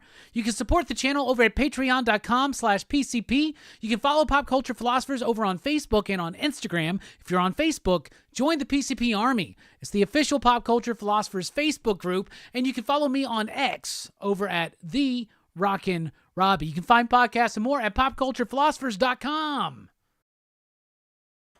So there you go. We got PCP mystery boxes currently available. There are only 10 available for this week. They are $30. They will include a shit ton of comics curated by me, other fun surprises like toys, cards, retro cards, and original artwork from Rockin Robbie. There are only 10 available for this week. They are $30, including shipping. Email us at popculturephilosophers@gmail.com if you are so inclined.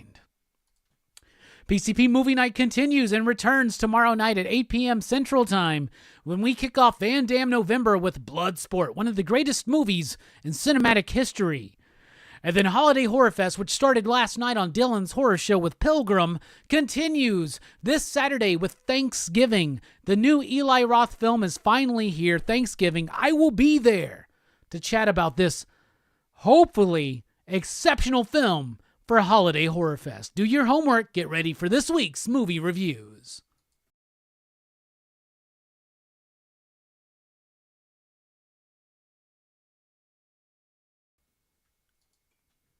We have been nominated for 6 CBC Awards. That's right, Comic Book Community Awards. Please go to cbcawards.org and vote for us for Favorite Channel, Best Collaboration, Best Beard and Hair, Best Comic Book Review, Best Ongoing Series, and Comic Book Community Channel of the Year. This is your last week to vote. PCP Army, let's let your voices be heard.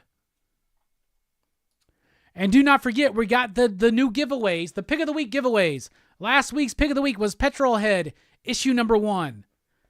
The week before that was Faceless and the Family, issue number 1. We're giving these away. How do you enter? You buy a PCP mystery box or you super chat tonight, and you'll be entered to win one of these books. We'll draw that next week. And they can be signed or remarked at your request. Also, we have not had a super chat yet. So I got the tiniest little bit in this bottle of tequila from the other night. So I will pour a shot.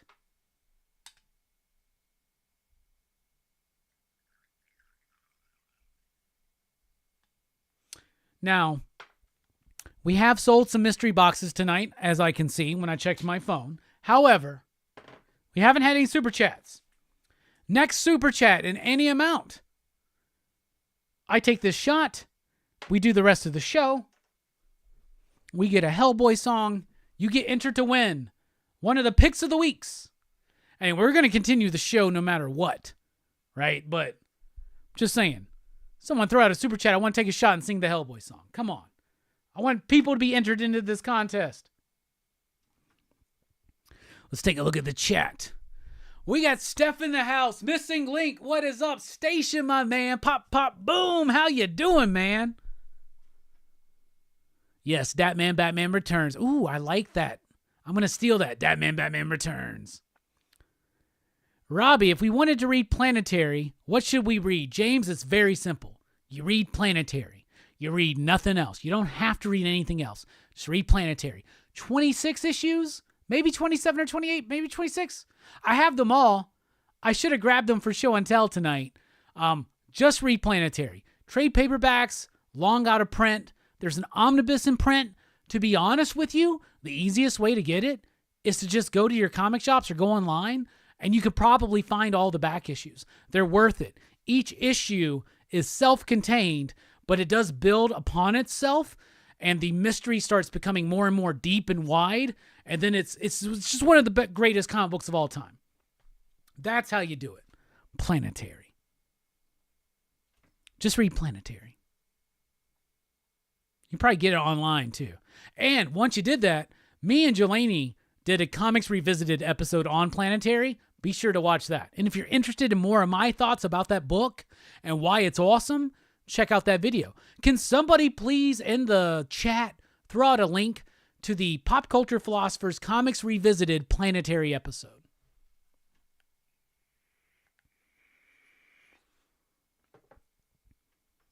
Robbie, you hear about the Epic Nation stuff. Keep It Through is a cool show, but too gossipy, and he talks on point. I have no idea what we're talking about. Oh, you're talking about the dudes that stole the comics? I don't really know much about it. Thievery sucks. Don't steal comics. I'll tell you that. I'd have to look into it a little bit more, though, nothing to really have a full thought about it. I love seeing all the blue wrenches in the chat. And we got a super chat from Twitch. Drink, motherfucker. Station. That's good stuff. It's tequila time, everybody. Ah!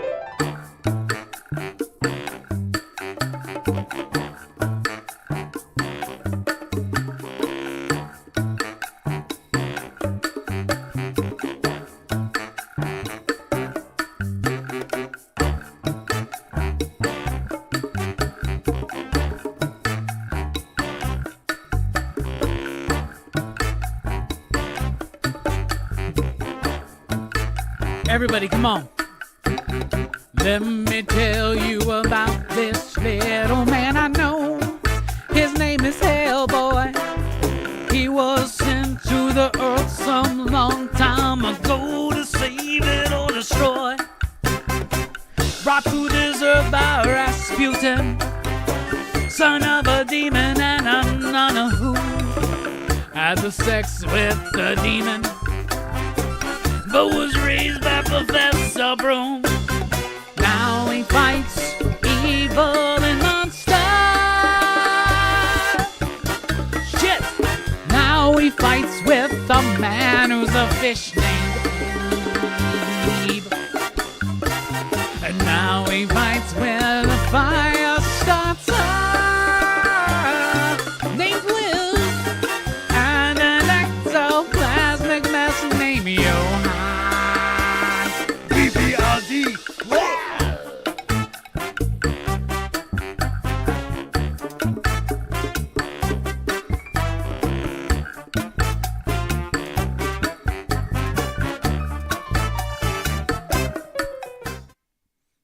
See, that's what was missing. Thank you so much, Twitch.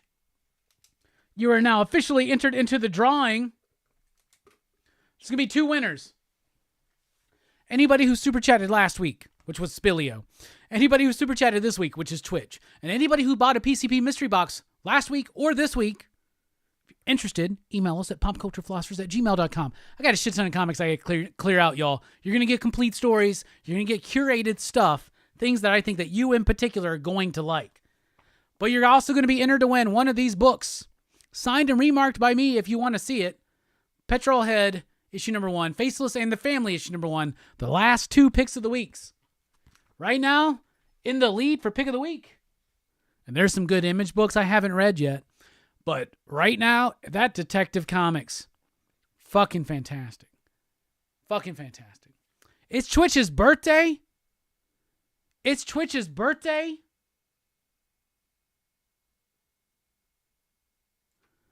It's Twitch's birthday, and he's super chatting me. Bruh, you're getting something. I love you, man.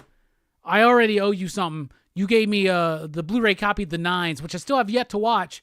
We got to watch that for a PCP movie, maybe for a Rockin Robbie Live, because we're playing in 2020. Fuck. Happy birthday. I'm reviewing The Nines next week. Boom. Doing it. It's done. It's done. It's done. It's done. It's done. It's happening. It's happening. I love you. Thank you so much, everybody, for the support. You know, we talk about the super chats. We like to have fun with it and shit.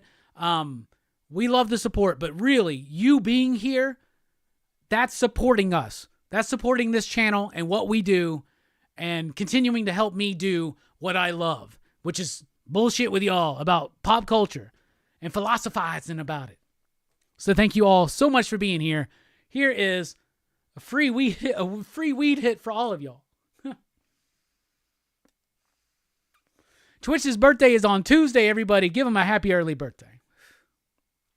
So the same friend of mine who recommended I watch Dead Ringers, which I love, also recommended a movie called Pet. Because one of the first ways that we connected was talking about Lost. She's a big Lost fan. I'm a big Lost fan. We both think it's one of the greatest shows of all time. And if you disagree, I don't give a shit. Anyway, Dominic Monaghan is in this movie called Pet that she recommended me. And y'all, that movie was wild as shit. If nobody's ever seen Pet, this is what it's about. P-E-T, Pet. Dominic Monaghan plays a security guard at a pet store. He runs into a girl that he had a crush on when he was in high school.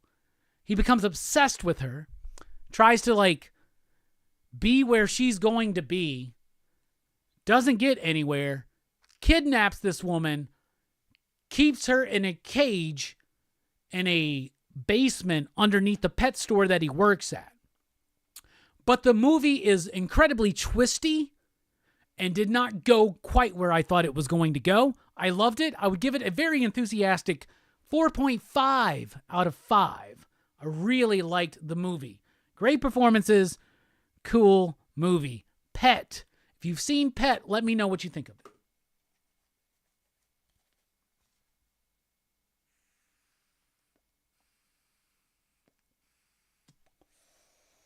Heck yeah.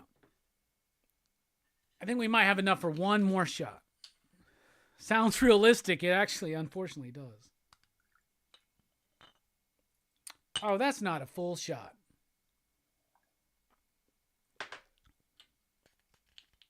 All right.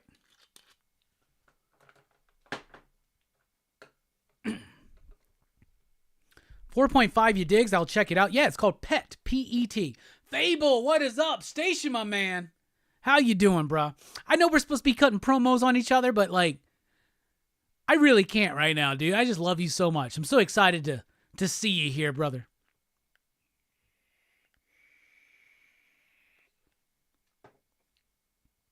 Sinner, if you were here, I'd give you a hit too.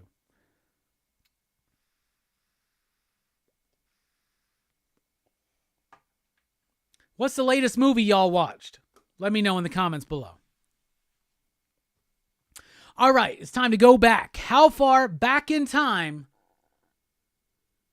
to the Triangle era of Superman? One of the most requested things for me to do is Triangle era Superman. That means Superman in the 90s, which means it's time for your favorite show, DC in the 90s. All right, and we're going to be talking about Superman number 85. So a couple weeks ago, we did DC in the 90s. We talked about Superman number 84. The issue where the Toy Man kills Cat Grant's child. A very out of place, random fucking issue that came out in what, 93? Yeah, 1993, at the end of 1993. This is post Death and Return of Superman, so we are in the mullet Superman era. But to recap, in the last issue, the Toy Man kidnaps a bunch of kids, one of them being Cat Grant's kid, and kills those kids. This is by Dan Jurgens, Joe Rubinstein, and company. It starts off, they do some interesting stuff with the structure in this issue. It starts off after Superman has captured Toy Man. Nobody knows at the time that the book happened that Toy Man was responsible. But we're starting this issue off with a very metronomatic, is that a word? I made it a word. A very metronome type pacing with these panels to show the fact that Superman has captured Toy Man. Cat is dwelling on it, and she is being tempted to drink again. But instead of grabbing that bottle, she grabs a gun, and she's going to go find this motherfucker and kill him. As she should, probably. Toy Man has been re-envisioned as a darker, more menacing character here. This is the era of Spawn and Image. This is the era of Batman, the animated series. And as you can even tell by the look, they're going a little Mr. Freezy with it, and at times, Rubinstein is even going a bit Mignola with the inking. So she carries this gun. She goes, he's been captured, and he's in county lockup. So I'm going to go to him and shoot his ass. But she runs across the toy store, which makes her think of the Toy Man and makes her reflect on the past. So she confronts Superman. Superman just happens to be there because as he does, he's just there posing in the wind with his cape fucking flapping around. But she's like, you weren't there when my son was killed. Why have you not found his killer? He's like, yo, I'm trying. I really am. So he's like, you know what? I'm going to go take care of it right now. He's referencing things in other books because the Triangle era of Superman was 4 Superman books a month. So there was always a Superman book every week, but there was like 4 different teams. So they all had their stories. They all kind of tied together. So it's referencing some of the other stuff while setting this up. Superman goes off to find the killer of Cat Grant's child. He goes up to Turpin, has a conversation with him about the grim reality of child murder in the U.S. And this is early 90s, so we're still in that like, it's 10 p.m., where are your children? Do you know? But they're having this conversation. It seems like Superman's getting pissed. Superman's getting pissed because the police haven't been able to find anything. Neither is Superman. They're all just running in circles. But what a really cool panel there on the right. What I really like about that is that it's giving us a very kind of typical Superman pose, but the darkening of the eyes, it's almost like he's super emo. He's like Robert Pattinson as Superman, right? That's what it looks like. But I like how these narrow vertical panels, which are very McFarlane, and if you don't think Dan Jurgens is intentionally trying to capture what McFarlane is selling gangbusters at right now with Spawn, you're mistaken. There was even a Spawn reference in the previous issue. But I don't know. I like the perspective of him flying out at us vertically, but sideways like that. I think it looks pretty dope. Then we cut back to the present. So this is a story that, like, structurally it goes back and forth. She goes and gets into the county lockup, right, with the gun by causing a small fire in a wastebasket, which allows her to, like, get right through security checks. Then we cut to Superman. He's like, I got to find I got to just use my power to its full extent and listen to everybody and see what I can find. And he eventually, through the use of this power, finds the Mike Mignola-influenced Toy Man, who's sitting in a crib. This dude, Winslow, he's totally lost his shit in these last couple. They're trying to make him more of a threat. Toy Man is a ridiculous villain for Superman. They were attempting to not only mimic the success of the darker, edgier comics of the time, but they were attempting to transform this character into more of a threat.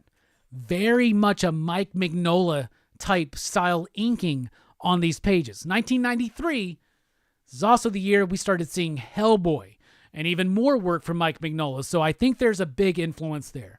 Superman finds this dude. He's in a giant crib crying to himself, talking to his mother. He's obsessed with this idea of having to save children from their, like, evil parents or some shit like that. Superman shows up and he's like, this dude's fucking crazy. He's off his rocker. And he feels bad for him. You got Superman in the dark. Seems uncharacteristic, but it works. By the way, the inking in this book, Rubenstein's using a lot of screen tone. He's using a lot of grit and texture.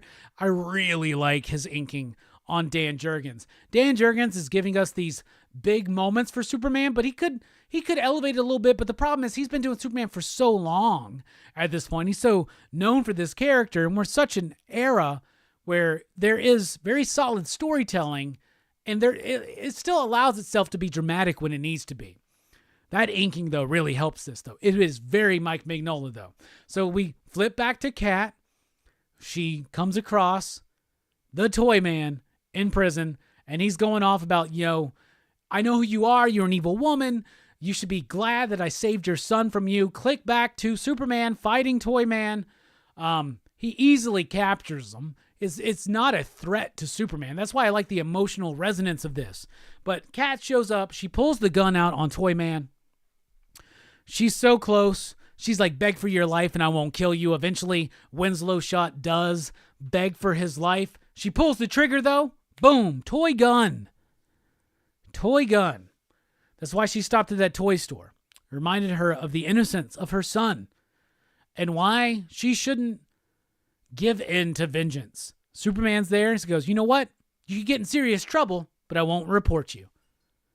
And Kat's like, you know what? I don't need your help. I need to look within for help. That is Superman number 85. There's my copy right there. Pretty solid book. Love the ads, by the way. We got a Wayne's World 2 ad. We got a Game Genie ad. These are nostalgic as fuck. RoboCop versus Terminator video game. Come on, y'all. It's just not even over yet. But the artwork is good. It reprints good. It's fine. Nightmare Before Christmas. We're in a time and place, y'all.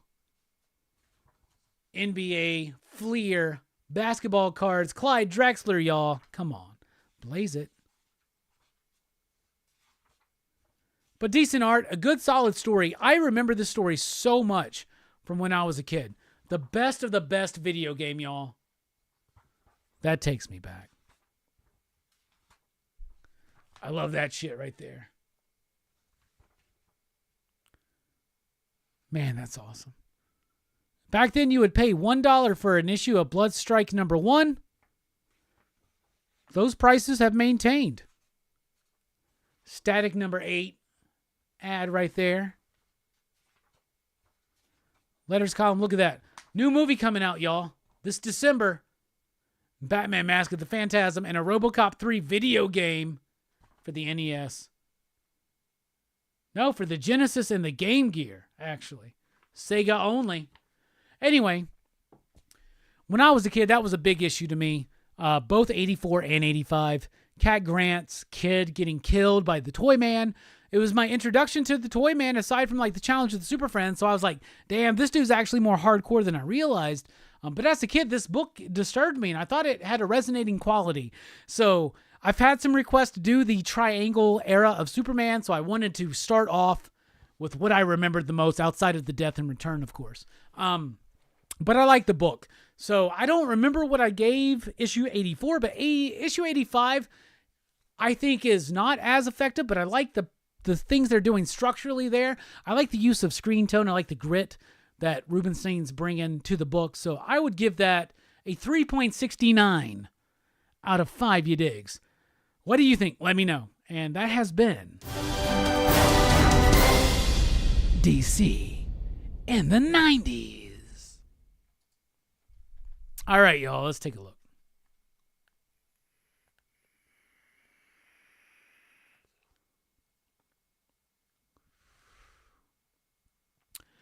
All right. I had asked y'all what movies you had watched recently. The last movie you watched. Twitch says, I watched Dungeons & Dragons Honor Among Thieves. That movie was great. Legitimately sad that it didn't do well. I hear it's really good. Who is the father of Cat Grant's son? William, I don't remember. But he's not there. He's not in the picture.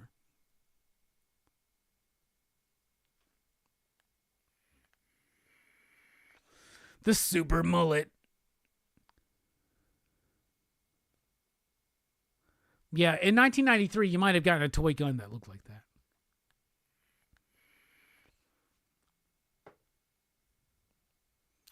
Fable says, most recent movie was Where Evil Lurks. It was great. Yo, I need to watch that. My friend who recommended Dead Ringers and Pet to me also recommended that one. So I got to get into that one as well. All right, y'all, time to get into show and tell. For show and tell tonight, the Christmas cereals have started. So major shout outs to Mike the Voice Matthews, who's always looking out for me. I got a box of gingerbread toast crunch. And if that's not enough, I got sugar cookie toast crunch. I've already tried both of these cereals before. These are not new releases, but they are seasonal releases. You know what? Embrace it. We're in Christmas time. Those cereals fucking rock. So check them out. All right, what else we got here? All right.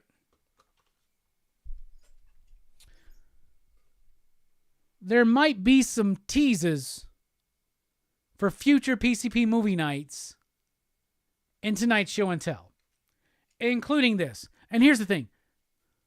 100 cool points to whoever recognizes these first. First person in the chat who recognizes what these are from. Come on, y'all. I'll be waiting.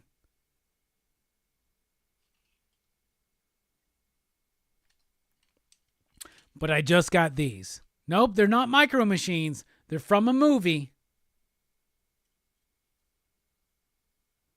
R. Arriaga, Days of fucking Thunder.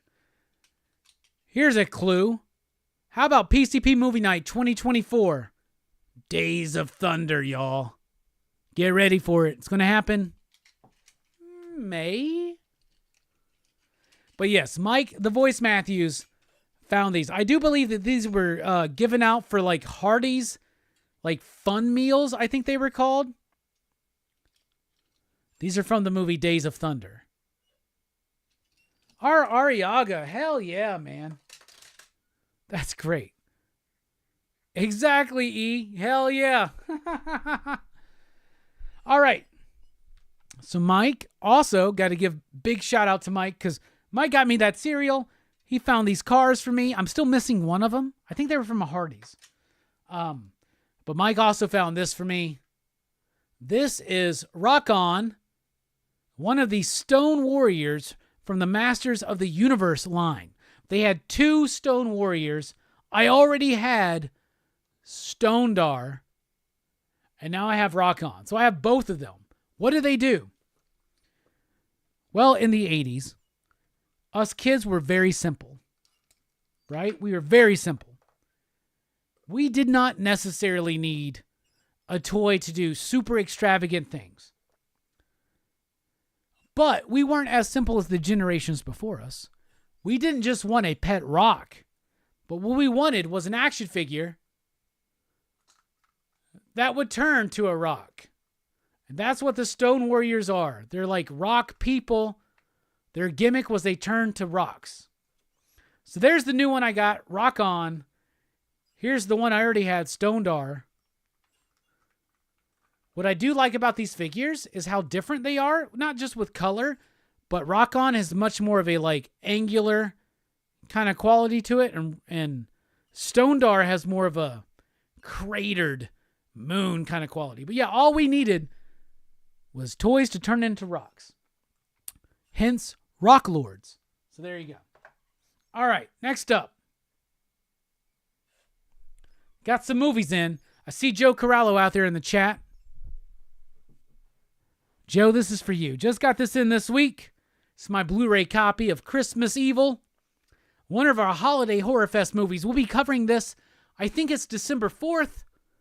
But yes, this is a movie that Joe is very excited to check out. Also got this in this week.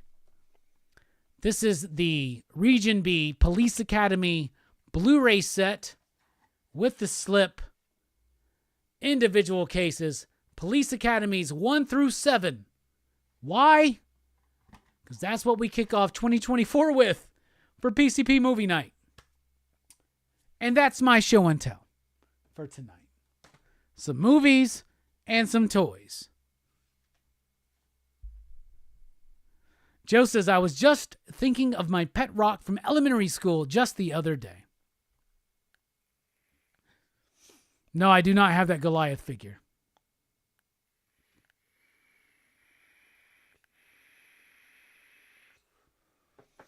So, Police Academy. There is a Shout Factory version coming out like in a week or two. You can get it on Amazon right now, pre-selling for like just over $60. I got this for like 20 something. This is Region B. It will only work on a region-free player here in the States, but I have one of those. So I was like, you know what? I ain't waiting. I ain't spending $60 on Police Academy. I'll spend 20 something. So there you go. That's why I got that. But you got to have a region-free player for that, Fable. Otherwise, you got to wait for the Shout Factory one coming out. All right. We are at the end of the show, which means it's time for your very own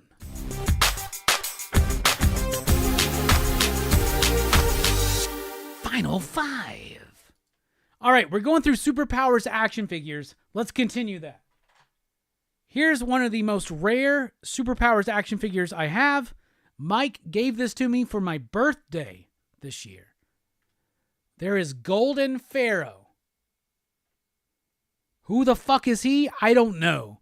But I have the figure. He's a very expensive and rare figure, and I have him complete. He does the Silverhawks thing, but I'm not going to try to... I'm not going to show that off. He's gorgeous. It's a gorgeous figure. Joe, what the fuck is it? Was he made for this toy line? Is Golden Pharaoh from something that I don't know, but you know, because you're the big DC head especially? Next up, there's my Flash figure. Flash moves his legs. That's the Flash running. That's fine. But yeah, Barry Allen, the Flash. From the Superpowers line. Oh, fuck it, who cares? Next up.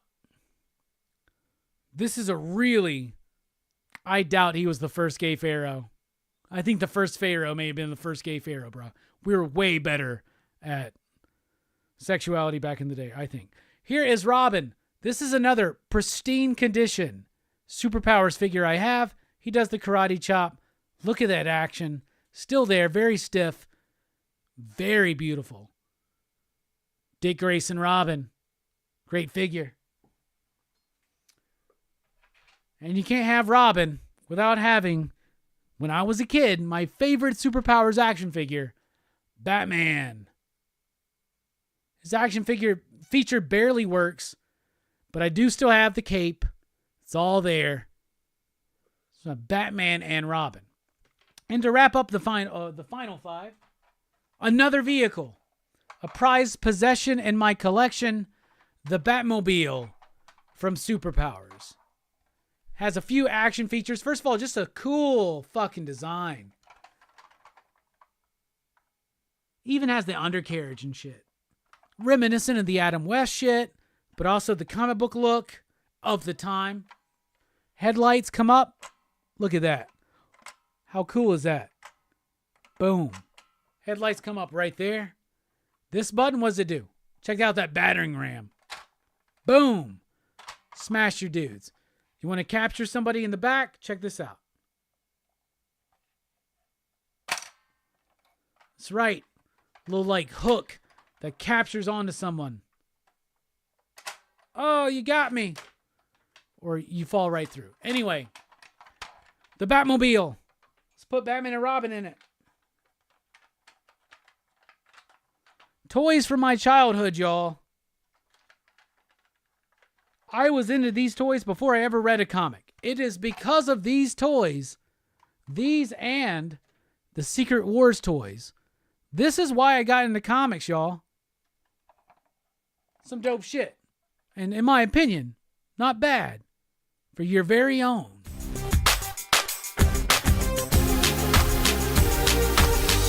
Final five. All right, y'all. Great show. We're dipping out. According to Wikipedia, it was created for the toy line. Nice. Nice. Steph wants that Batmobile. So do I. But I have it. So, yay. Anyway, my Superpowers line is not near complete, nor is my Masters of the Universe, but they're getting more and more complete every single week. So thank you all so much. Talking about Secret Wars as well. Some bonus show and tell. We already showed off my Spider-Man. There's my Wolverine. I do not have any claws for him. Would love to get his claws. And there's the Magneto right there from the Secret Wars line. Good fucking memories, y'all. Days of Thunder, Masters of the Universe, Superpowers, Secret Wars, and Police Academy, y'all. It's just like how we always do it about this time on PCP. All right, everybody.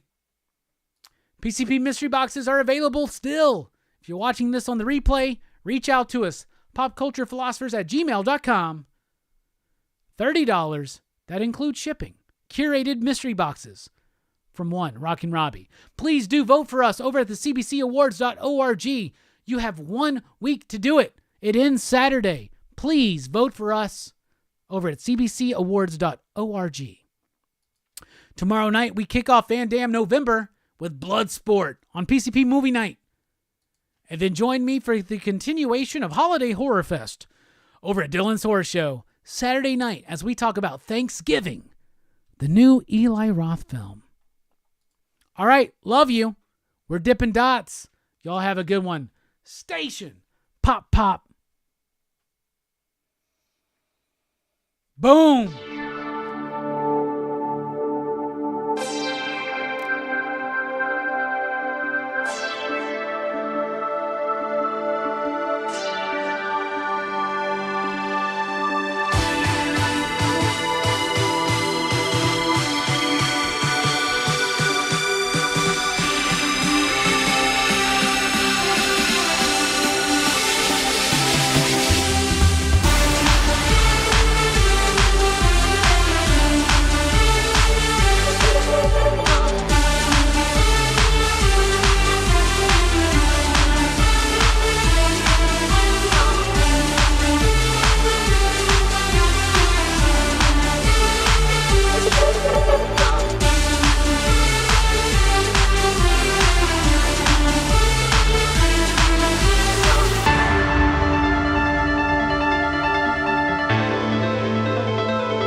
So we got a taste test to do, everybody. All right. Welcome to the post credits. So anybody that knows me knows I like new snacks, new drinks, new flavors, and returning old favorites and shit like that. So Mountain Dew is released, or should I say re-released, Game Fuel. They do this every so often, I guess. I don't fucking know. I'm not as familiar with the Game Fuel as much. Now, apparently this year they're re-releasing like old flavors. I don't know. This is called Mystic Punch. It's a purple Mountain Dew that I don't know if I've ever tried this before. Excuse me. It's trying to hype up Diablo 4 inside of on the packaging. All right, let's check it out.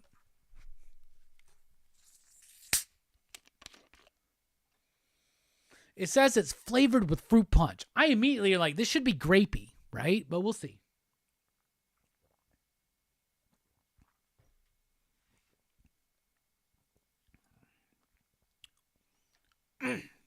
Okay.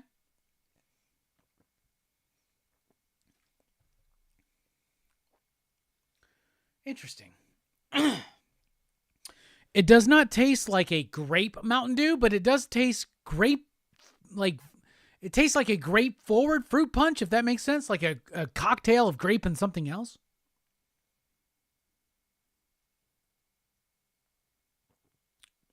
That's good. That's really good. Mystic Punch, everybody, from Mountain Dew. I'm going to give this 4.69. I don't know what flavor profile they're trying to hit, but it hits. Oh, yeah. It's got the bite of a Mountain Dew. It's got a mellow, smooth flavor, but it's also got a little bit of, there's like an underlying note of tartness to it that I really like. So, hell yeah. All right. Thanks for watching. Station. Pop, pop. Dr. Doom.